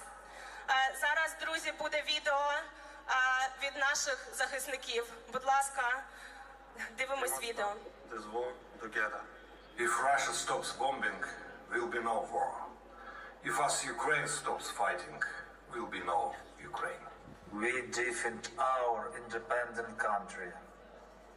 We fight for democracy and freedom. We thank you, Great Britain, for your help and support. Якщо домовлятись про мир, то лише з України. Вона має бути головною у переговорному процесі. Тому нам, як і раніше, потрібна ваша допомога. Сподіваємося, що разом з Британією Україна зможе відстояти своє і також зможе самостійно вирішувати своє майбутнє на міжнародній арені. Дякую. Зараз нам стає дедалі важче і важче. Я як водій скажу вам, дуже важко під'їжджати на позицію. Дуже важко з цим боротися.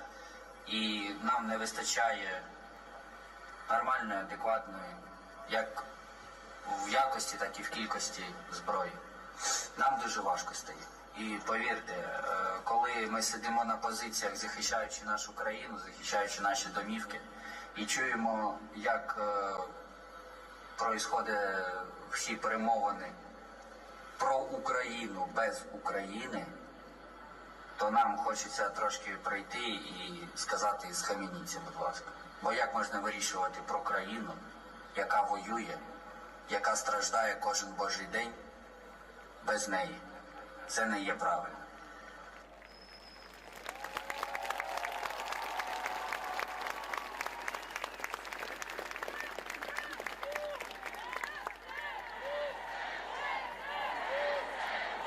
ЗСУ! ЗСУ!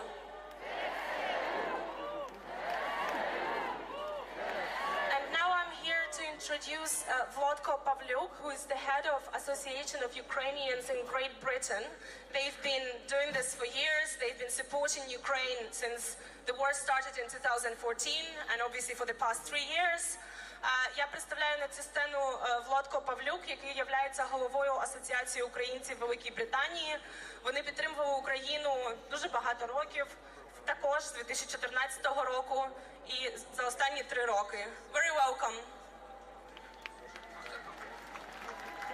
Слава Україні! Перше почну говорити по-українському, бо то дуже важливо. Наша перша подяка є тим, які сьогодні організували ту велику подію. Дякую вам за те, що ви знайшли час, сили, нерви і таке організували. Друге, дякую вам всім, що сьогодні прийшли. То, що ви сьогодні прийшли, ви розумієте, яка дуже важлива справа. У вас не була причина, що ви сьогодні працювали важко, що ви ходили до школи. І ще головне, що ви завтра рано мусите ставати на роботу. Головне, що у вас в серцях є Україна, є наша мова, наша історія і наші хлопці з ЗСУ, які воюють на фронті.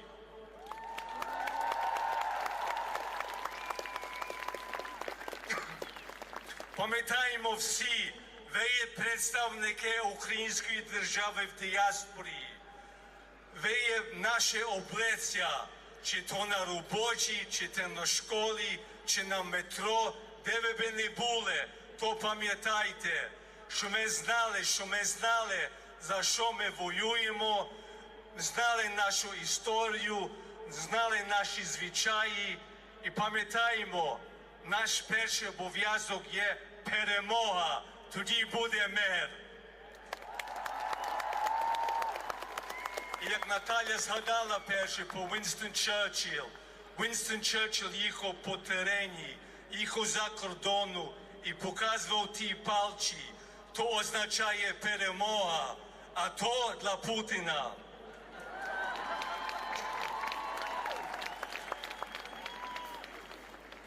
І дійсно від наших всіх дякую вам, що ви прийшли, то дуже важливо.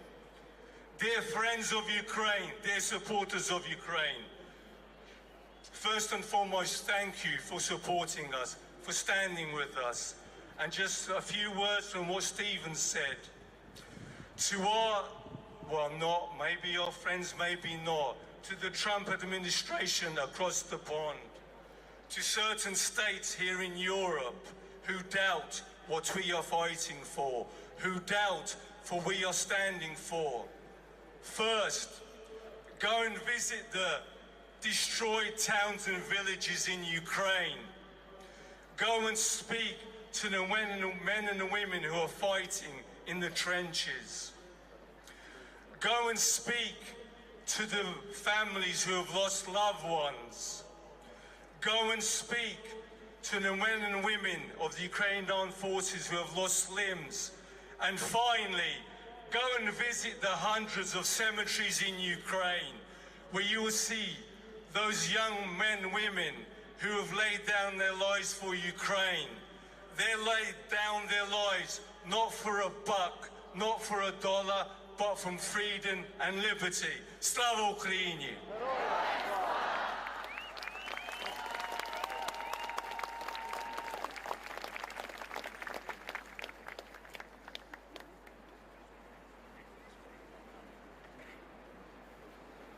Slava Ukraini!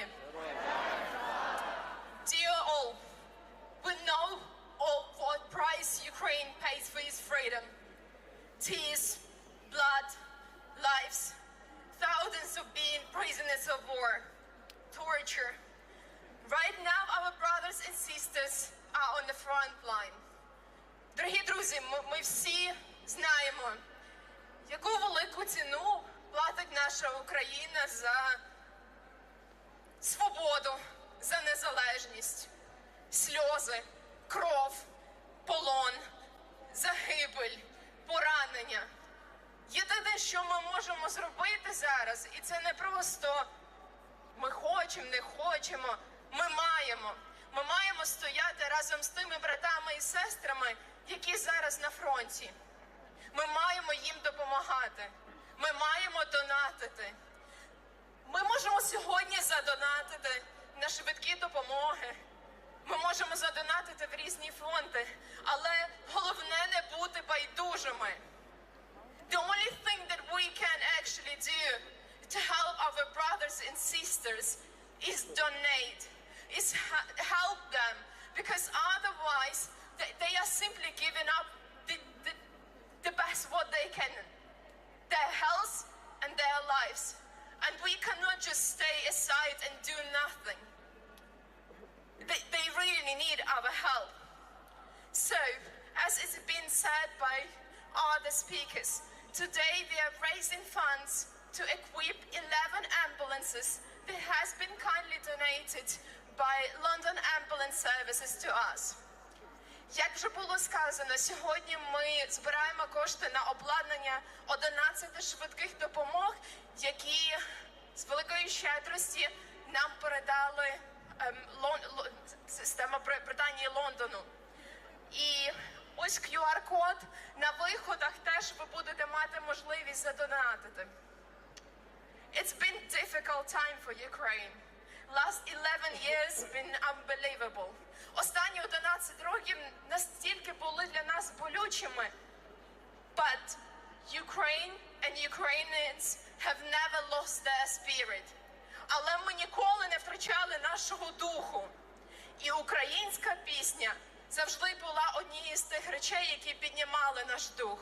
And Ukrainian songs have been always one of the things that have always raised our spirit. Therefore, today we have our special guest to raise up our spirit. It's not a concert. It's a matter of us uniting in a Ukrainian song. So therefore, сьогодні це не концерт. Це просто момент нашого єднання. Єднання в українській пісні. Тому, будь ласка, привітайте наших особливих гостей з України. Гурт «Антитіла».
жар і небо. Ти була завжди моя, а коли настав час, мила, я віддав усе, аби стати за тебе.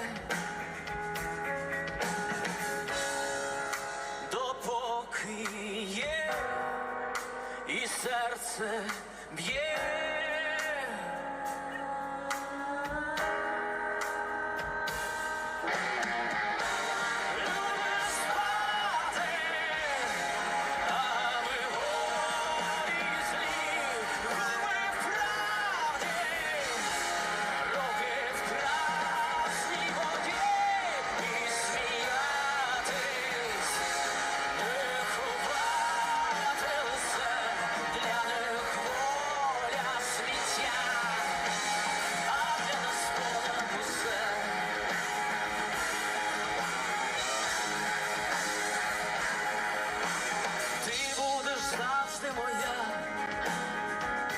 Як мелодія рідних пісень і мами, ти будеш завжди моя, як рідна земля, і тебе таку єдину люблю до нестями. Допоки є і серце б'є.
Друзі, антитіла, сьогодні кожна пісня на цій сцені буде про Україну, для України і заради України. Це так важливо, що ми зібрались тут, щоб показати, що ми разом, що ми об'єднані, щоб підтримати всіх тих, хто бореться там, на фронті, безпосередньо зараз, в цей момент. І щоб показати всьому світу, що нічого без України не може бути. Ми стоїмо. Наступна композиція «Стендап» саме про це. І про любов, яка єднає всіх нас.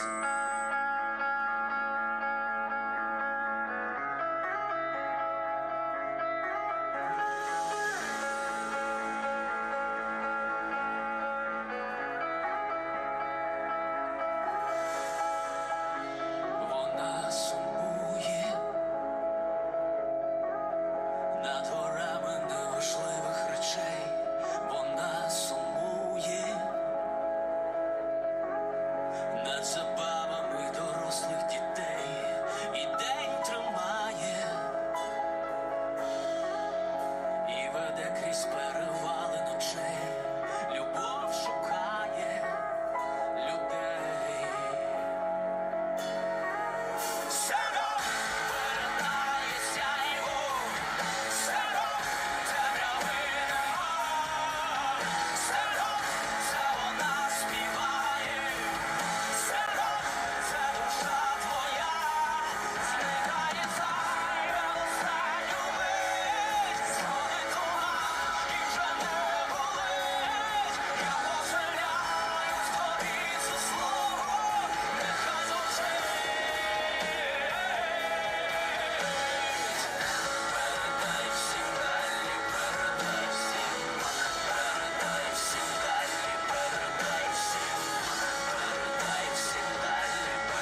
Дякуємо! Наша рідна земля, Україна – це наше місце. І це наше небо. Лови момент, пісня, яку ви точно чекаєте. Далі. Поїхали разом з вами.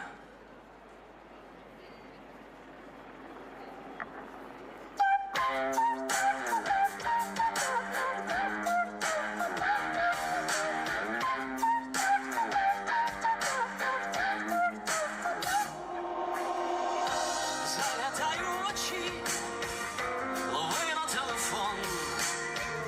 Ці миті, коли нам добре. Все, що з нами досі сталося разом. Пригоди зі смаком, коли зніметься мить, на ній ми такі класні. Життя летить, екрани старі гаснуть. Новий момент, ці кадри такі шалені. Це наше місце, це наше небо. Малюй собі мрії, малюй собі. Без ламаних ліній, без соловей, без соловей лине, без соловей, без соловей лине, без соловей, без соловей лине, без соловей, без соловей лине. Все буде так, як треба нам. Кожен атом має план. Заглядай у очі, там немає меж, там шукає дім світло. Збережи ці ночі у пам'яті мереж, силуетами міста. Зніми цю мить, на ній ми такі класні. Життя летить, екрани старі гаснуть. Лови момент, ці кадри такі шалені. Це наше місце, це наше небо. І разом з вами де соловей, де соловей лине, де соловей, де соловей лине, де соловей, де соловей лине, де соловей, де соловей лине. Все буде так, як треба. Кожен атом має план.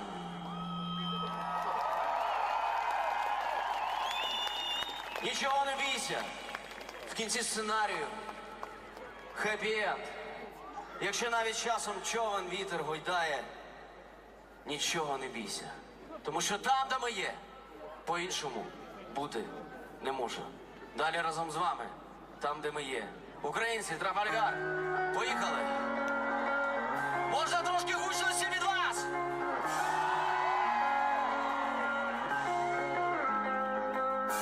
Тихо, тихо, стоп, марафон. Ти прокидаєшся, це був лиш сон. Немає фейків, лукавих слів, чистий розум замість голів. Хто малював на екрані фільм, хто давав ролі, наносив грим, хто лише лялька, хто Карабас, зрозуміти саме час.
Прощай швидко або ніколи.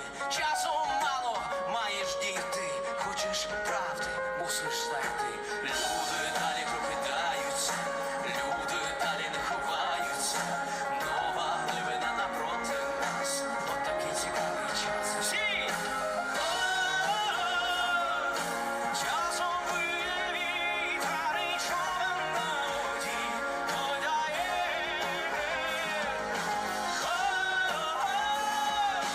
Нічого не бійся, в кінці сценарію happy end.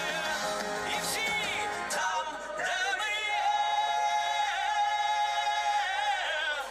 там, де ми є, ви там, де ми є, більше там, де ми є.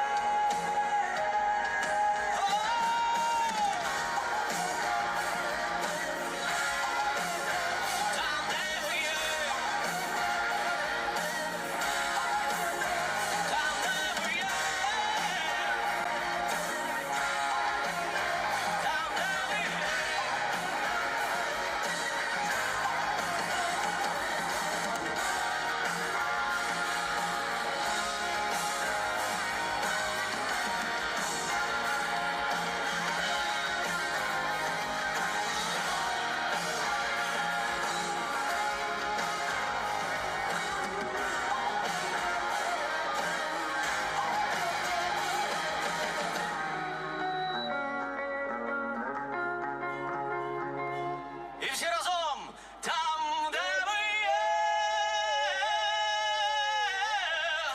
там, ще там,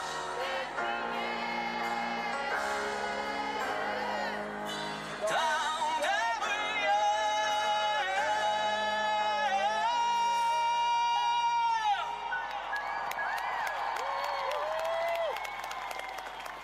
Дякуємо. Вірити один в одного, підтримувати, вірити в нашу країну, в нашу батьківщину. Саме про це наступна пісня. Вірила. Так 3 роки віримо, не здаємося і тримаємося купи. На цій вірі тримається все. Поїхали далі.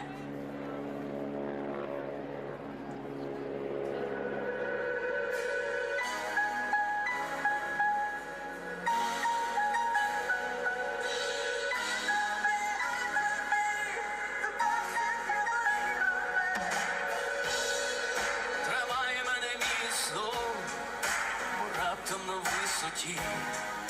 Забуду коріння, нагадай, ким я був, ким є.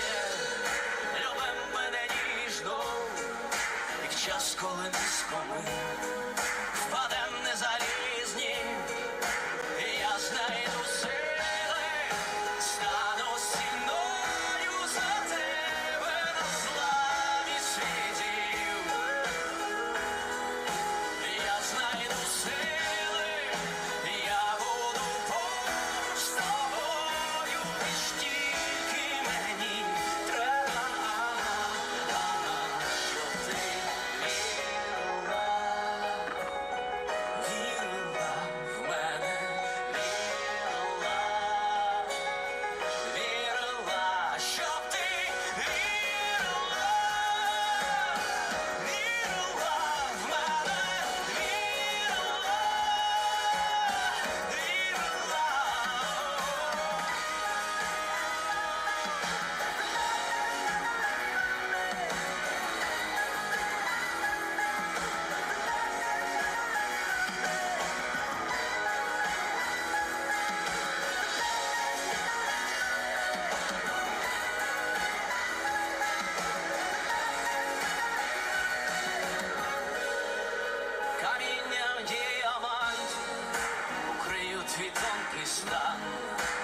знайду сили, я буду поруч з тобою, лиш тільки мені треба,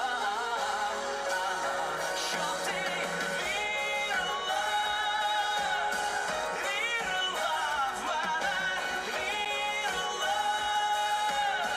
вірила, що всі вірила, вірила в мене, вірила,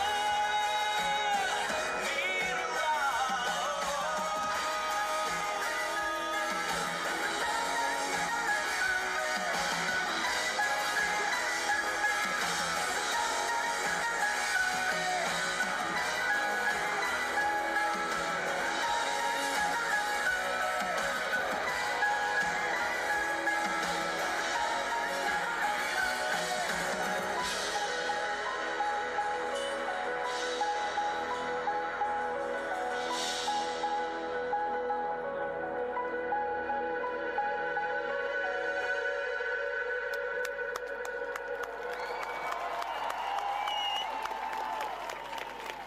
Нещодавно цього літа ми приїхали по багатьом нескореним містам нашої рідної батьківщини, нашої неньки.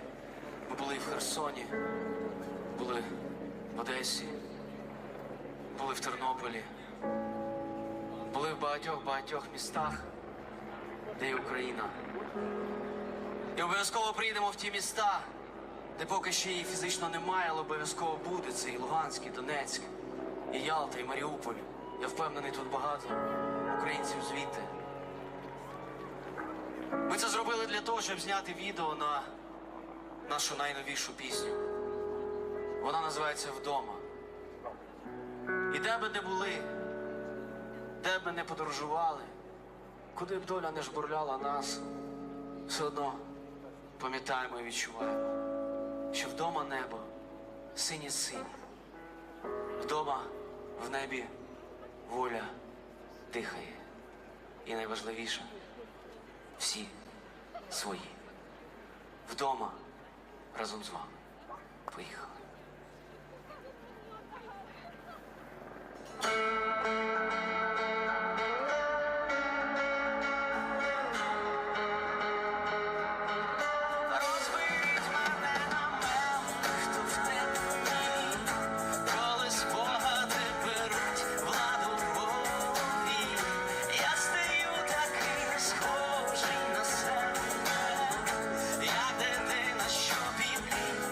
Знайшла скарби.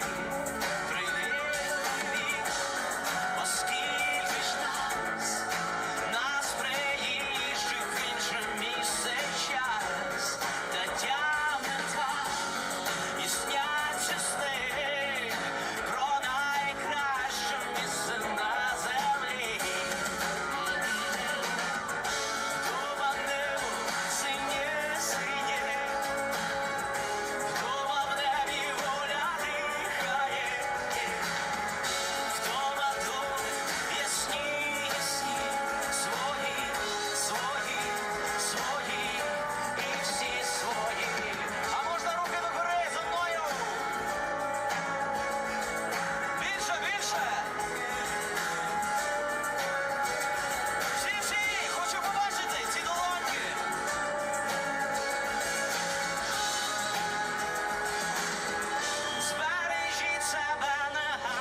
хочеться особливо сказати важливе. Нехай всі свої повернуться назад додому. І зараз я закажу в першу чергу про військовополонених. Free Azov! Звільніть всіх полонених українських у російських в'язницях. Що від нас залежить, коли здається, що нічого зробити неможливо, ми мусимо продовжувати тиснути, просити допомоги у урядів інших країн, щоб вони, в свою чергу, різними способами тиснули на диктатора, на Путіна. І так чи інакше, робити все максимально можливе, щоб українські громадяни, сини і доньки повернулись назад додому. Додому, до себе на батьківщину. Про це не можна забувати. З кожної площі, на кожній зустрічі, в кожній особистій розмові ми маємо згадувати про це. І робити все, щоб це стало реальністю. І свої повернулись додому, до своїх. Ну що ж, все буде нормально. Все переживемо. Якщо навіть іноді здається, що все навколо якесь кіно, страшне кіно, все одно нам своє робити. Кіно. Наступна пісня. Поїхали.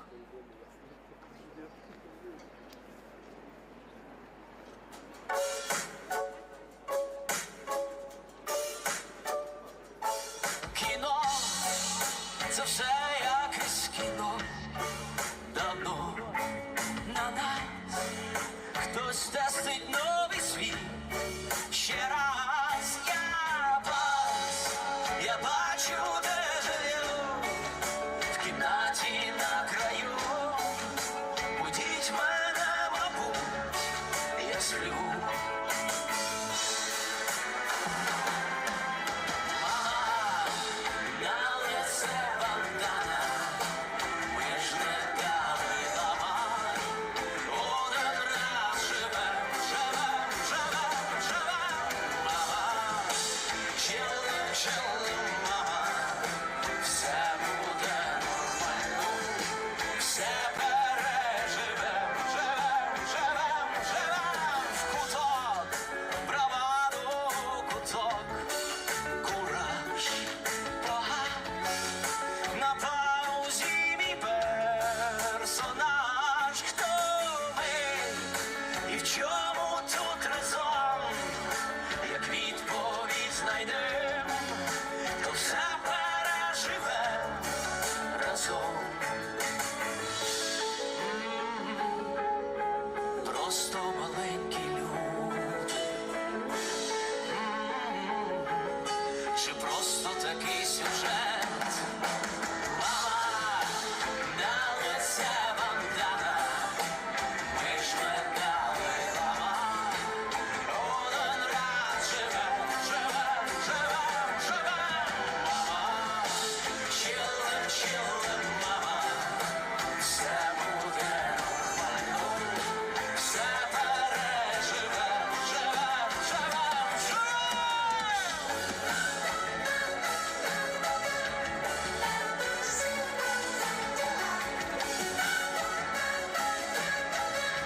А далі всі повторюємо за мною.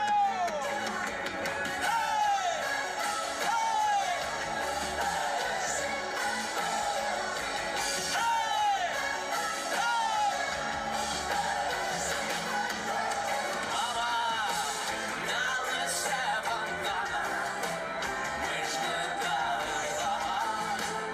Один раз живем, живем, живем, живем. Мама, чилим, чилим, мама, все буде нормально.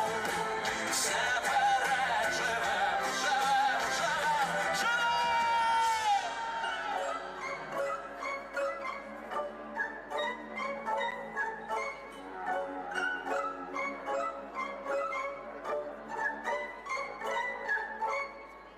Дякуємо!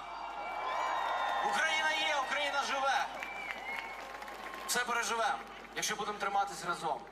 І своє вигриземо у гієну. Наступна пісня саме про це. Готові? Не чую, готові? Тут потрібно буде від вас трошки допомоги. Приготуйте ліхтарики на ваших телефонах. І по моїй команді, по моєму проханню, знімайте їх договори. Я сигналізую це своєю рукою, ви зрозумієте, що вже настав час. Хоча давайте зробимо репетицію. Моє! Назад. Моє! Вигризу моє зубами угієн! Моє! Моє! Вигризу моє зубами угієн! Молодці, тепер давайте це під музику. Готові? Поїхали!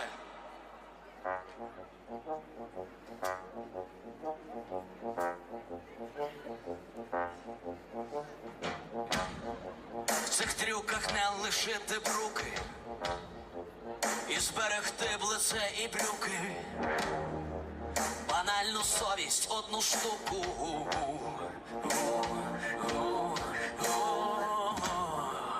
Я не пусте, а я людина, яких ті заховав за спину. Собі для фокусів і бит за своє. Поїхали! Моє! Моє! Вигризу моє зубами угієн! Моє! Моє! Вигризу моє зубами угієн! Ще! Моє! Моє! Вигризу моє зубами угієн! Моє! Моє! Вигризу моє зубами угієн! Дякую, молодці, продовжуємо!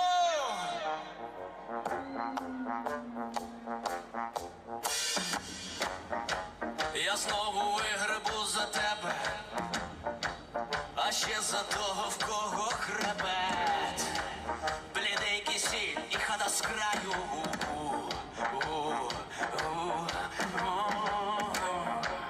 Коли піду у повну тишу, усе здобуте тут залишу. Тобі для фокусів і бит за своє. І ще! Моє! Моє! Вигризу моє зубами угієн! Моє! Моє! Вигризу моє зубами угієн! Моє! Моє! Вигризу моє зубами угієн! Моє! Моє! Вигризу моє зубами угієн! Україно!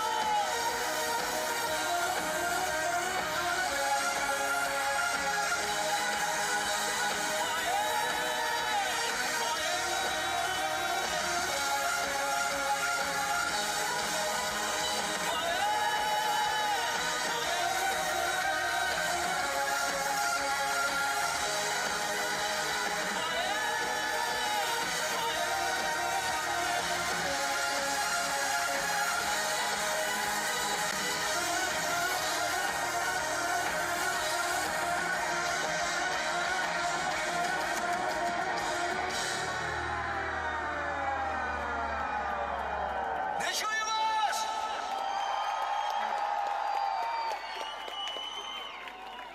Дякуємо. Наступна пісня сталася, тому що видатні британські артисти від самого початку широкомасштабного вторгнення підтримали Україну. Серед них такі, як Bono, The Edge, Group U2, які, до речі, сьогодні у себе на сторінках виставили публікації в підтримку України. Серед них, звісно ж, є Ширан. Коли антитіла робили свою бойову роботу на півночі Київщини, працювали як парамедики, до нас прийшла пропозиція від команди гурту Ед Ширана і від нього самого, звісно, написати український текст і приспів до його композиції. Ця лірика, ці слова писалися в процесі тої роботи, яку ми, здавалось би, ніколи не мали би робити, музиканти. Але прийшла війна, і ми пішли віддавати свій обов'язок країні, рятувати життя наших побратимів. Ця пісня в ній історія мільйонів українських родин. Коли тато залишився боронити свою державу, свою батьківщину, а матуся з дітьми виїхала подалі від війни, вибухів і смертей. І так родини розділились. Хтось надовго, хтось, на жаль, назавжди. Але в словах в цій пісні є світлий кінець і надія, що коли все мине, двоє закоханих об'єднаються знову і танцюватимуть so slow, і цілуватимуть один одного туди, де живе любов. Антитіла Ed Sheeran, Two Step. Далі.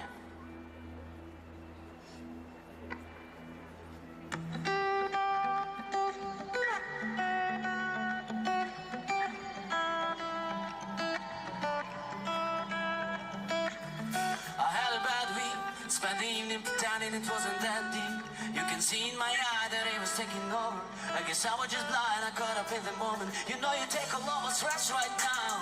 Help me get it up my chest and out into the ether with the rest of the smell that just keeps us depressed. We forget that we're here right now, cause we're living life in different ways. I can concentrate, keep the pressure on, about to break. Something got to change, we should just begin to lower plan. And I'll give it down if we're missing out on what the people think is right. See through the picture as a screen, forget to be with the conversation for the message that you'll never read. I think maybe you and me, we should.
The 9,866th meeting of the Security Council is called to order. The provisional agenda for this meeting is maintenance of peace and security of Ukraine. The agenda is adopted.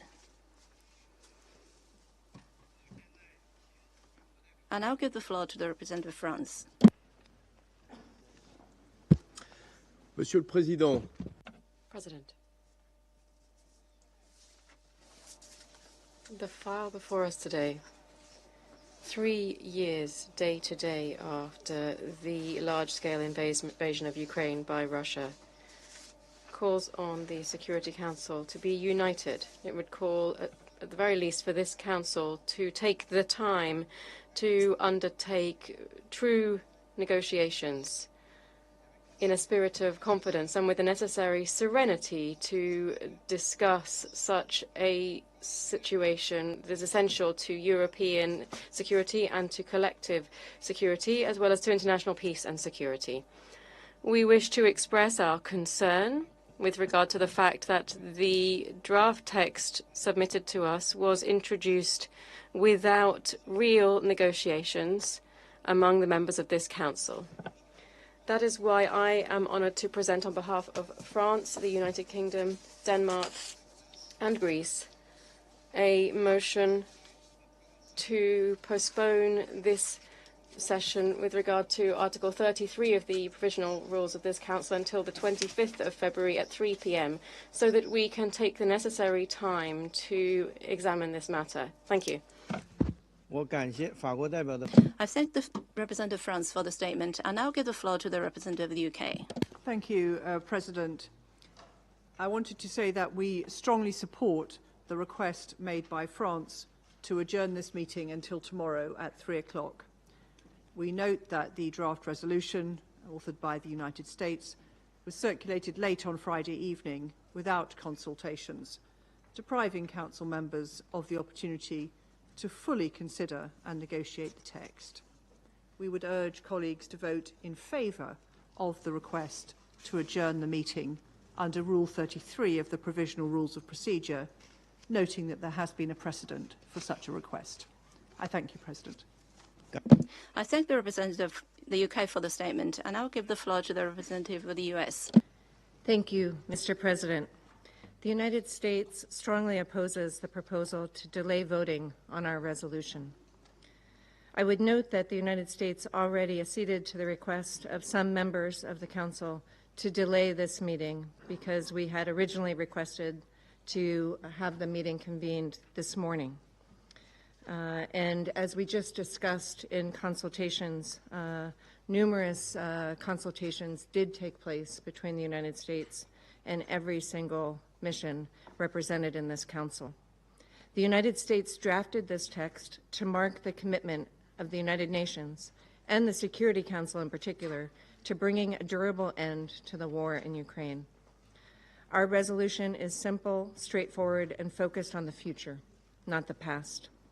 The United States calls on member states to vote on the resolution today, the 3rd anniversary of the conflict's escalation, when we have momentum behind us, and because we do not have another day to spare.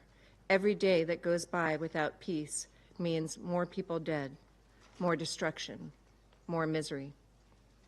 The United States has consulted with Council members throughout the weekend and all morning and into the afternoon. We believe this Council has had sufficient time to consider this simple text. The draft implores a swift end to the conflict and further urges a lasting peace. We can and should and must agree on that. Mr. President, it's time to vote. I thank you. Just now, the representative of the of France put forward the proposal to adjourn the meeting until 3 p.m. on the 25th of February. The U.S. representative expressed opposition to it. Pursuant to Rule 33 of the 33.3 of the Provisional Rules of Procedure of the Security Council, I shall put the proposal of France to a vote. Will those in favor of the proposal please raise their hand?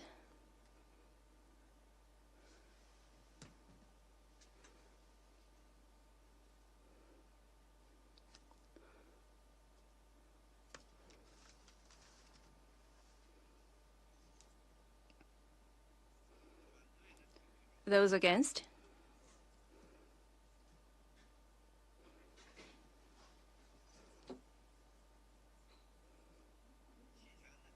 Abstentions?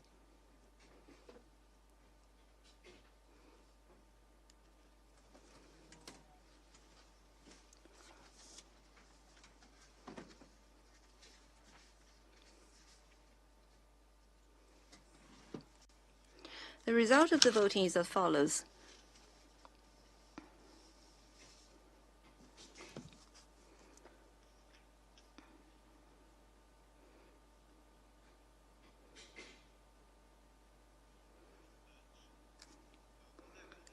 The proposal of France received 6 votes in favor, 3 votes against, 6 abstentions.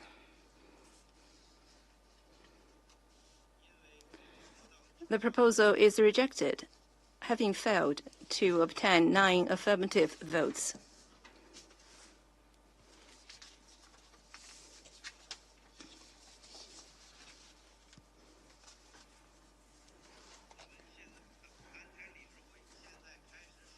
The Security Council will begin its consideration of item 2 of the agenda. Members of the Council have before them document S/2025/119, namely the text of a draft resolution submitted by the United States of America.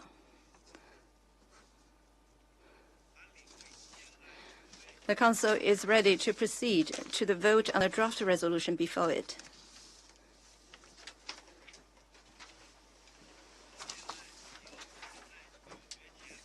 I now give the floor to those members of the Council who wish to make a statement before the vote.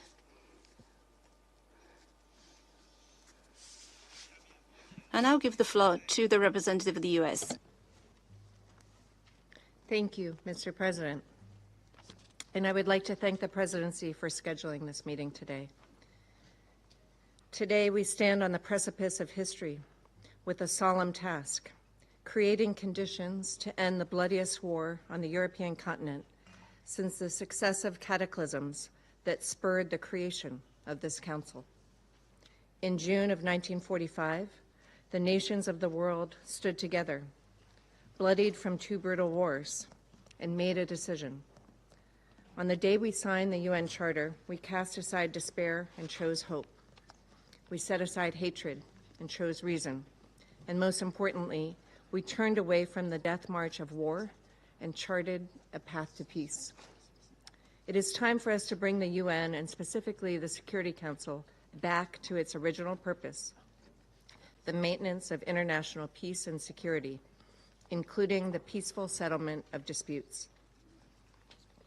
Let us now step up as Council members to chart a path forward so that the Security Council can do its job and end the horror. Generations of Ukrainians and Russians have died, husbands who will never return home to their wives, children will never find the arms of their mothers, parents who will never again see their sons and daughters. The scale of the suffering is staggering. The war has also brought the world closer to a nuclear confrontation, once again raising the specter of fire, ash, and total destruction. Thus, it is our responsibility as UN Security Council members to help end the agony and pull ourselves back from the brink. Continuing to engage in rhetorical rivalries in New York may make diplomats feel vindicated, but it will not save souls on the battlefield. Let us prove to ourselves and to our citizens that we can come together and agree on the most basic principles. Let us show one another that the bold vision of peace that once pulled us out of hell can prevail. Our draft resolution is elegant in its simplicity, a symbolic, simple first step toward peace. The 3 brief paragraphs echo the spirit of the UN Charter and must, as in 1945, affirm that this war is awful, that the UN can help end it, and that peace is possible. We hear our European colleagues when they say they want a durable peace, but not at any cost. Mr. President, to them I would say, rest assured that we too seek this durable peace, and we would remind these colleagues that this resolution is not a peace deal, and it imposes no costs.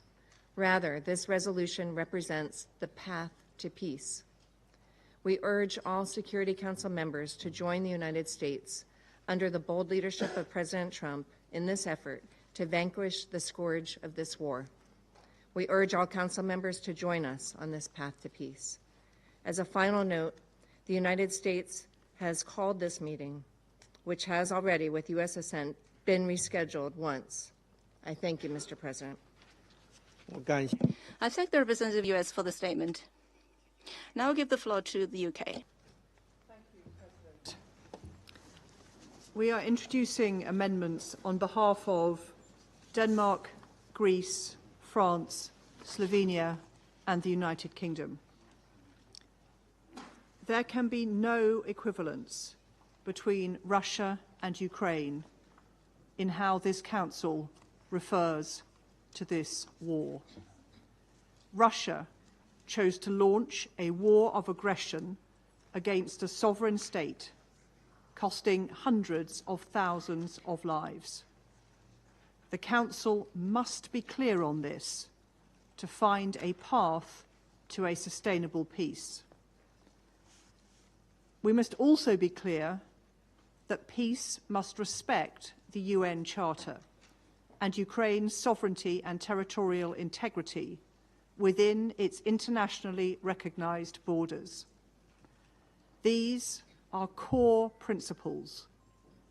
Upholding the Charter is the responsibility of every member of the UN, especially this Council. Earlier today, in the UN General Assembly, there was widespread support for these amendments among the wider UN membership. We would hope that all in this Council would be able to support similar language. As such, Mr. President, we request, first, to replace, I quote, the Russia-Ukraine conflict, unquote, in paragraph 1 with, quote, the full-scale invasion of Ukraine by the Russian Federation, end quote.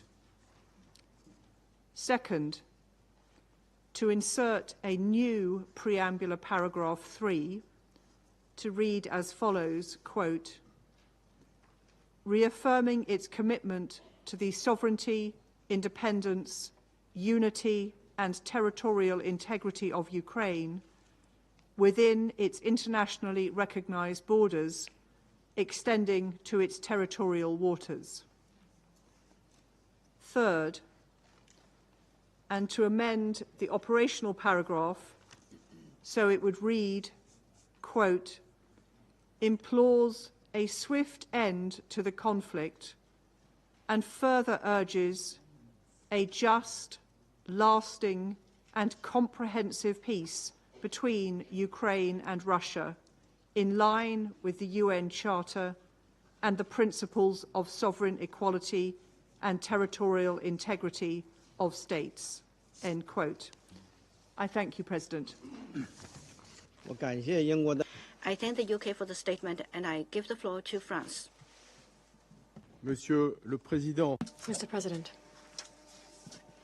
the amendments that we are proposing and that the representative of the United Kingdom has just presented aim to show our resolute commitment after 3 years of war to a comprehensive, just and lasting peace in Ukraine, which must be based on the United Nations Charter and international law.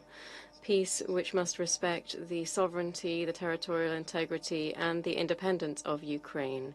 A peace which can in no case be a synonym for capitulation of the aggressed state. These amendments also aim to recall that there is an aggressor and an aggressed state. I would recall that after 3 years day-to-day, Russia attacked a sovereign state which posed no threat to it, where it already illegally occupied a part of the territory since 2014. France this morning already with 23 EU member states and the United Kingdom, 3 amendments to the resolution of the US in the General Assembly. We will remain fully committed to supporting the UN Charter and its principles and guaranteeing that the peace that we are all calling for in Ukraine is solid, lasting and just. Thank you. I thank France for the statement, and I give the floor to the Russian Federation. Mr. President, the American draft resolution on the Ukrainian crisis we consider overall as a common sense initiative, as a step in the right direction, which reflects the will of the new administration of the White House to really contribute to the peaceful settlement of the conflict. We appreciate what was already said several times by the President Trump, namely the understanding that the crisis in Ukraine has its own deeply rooted reasons. So as to make sure that this initiative is to a greater extent in line with the understandings arrived at during the Russian-American contacts at the highest level, we propose an amendment to it on the need to eradicate the root causes of the Ukrainian crisis.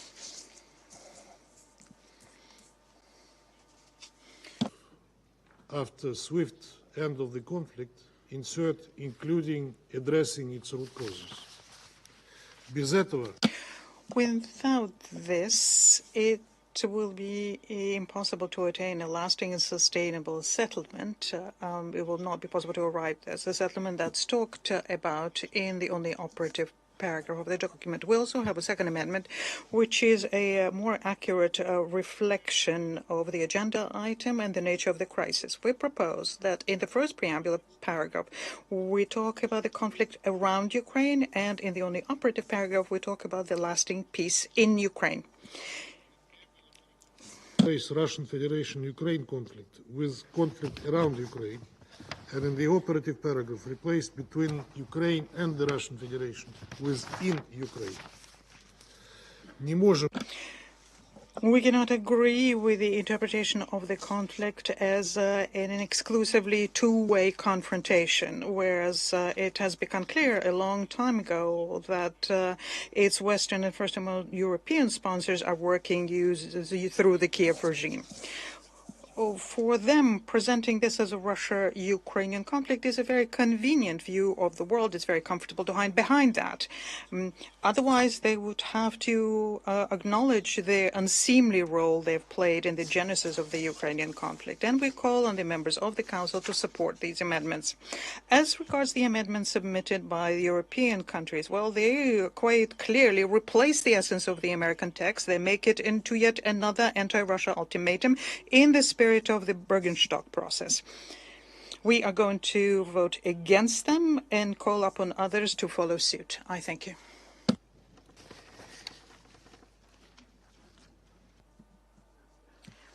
Council members have before them 5 proposed amendments to the text of the draft resolution contained in document S/2025/112 submitted by the United States of America. 3 of these amendments were submitted jointly by Denmark, France, Greece, Slovenia, and the United Kingdom, and 2 were submitted by the Russian Federation.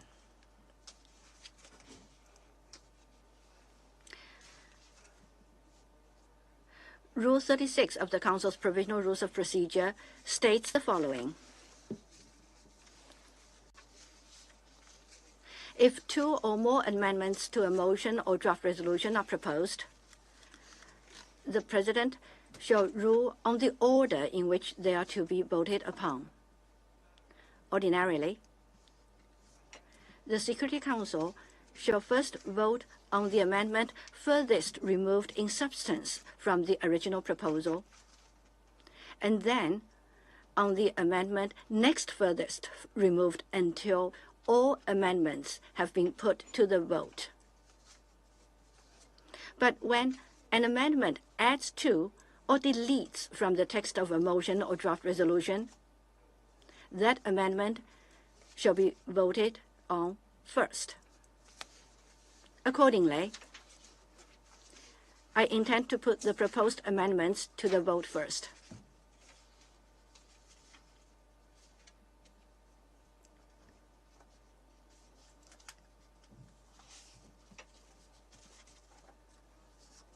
I shall now put to the vote the proposed amendment to preambular paragraph 1 and OP1 submitted by the Russian Federation and contained in document S/2025/118.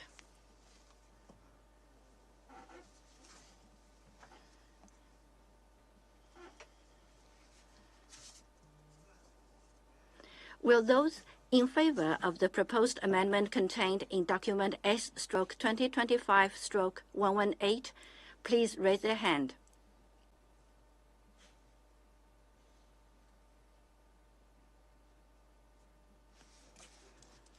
Against?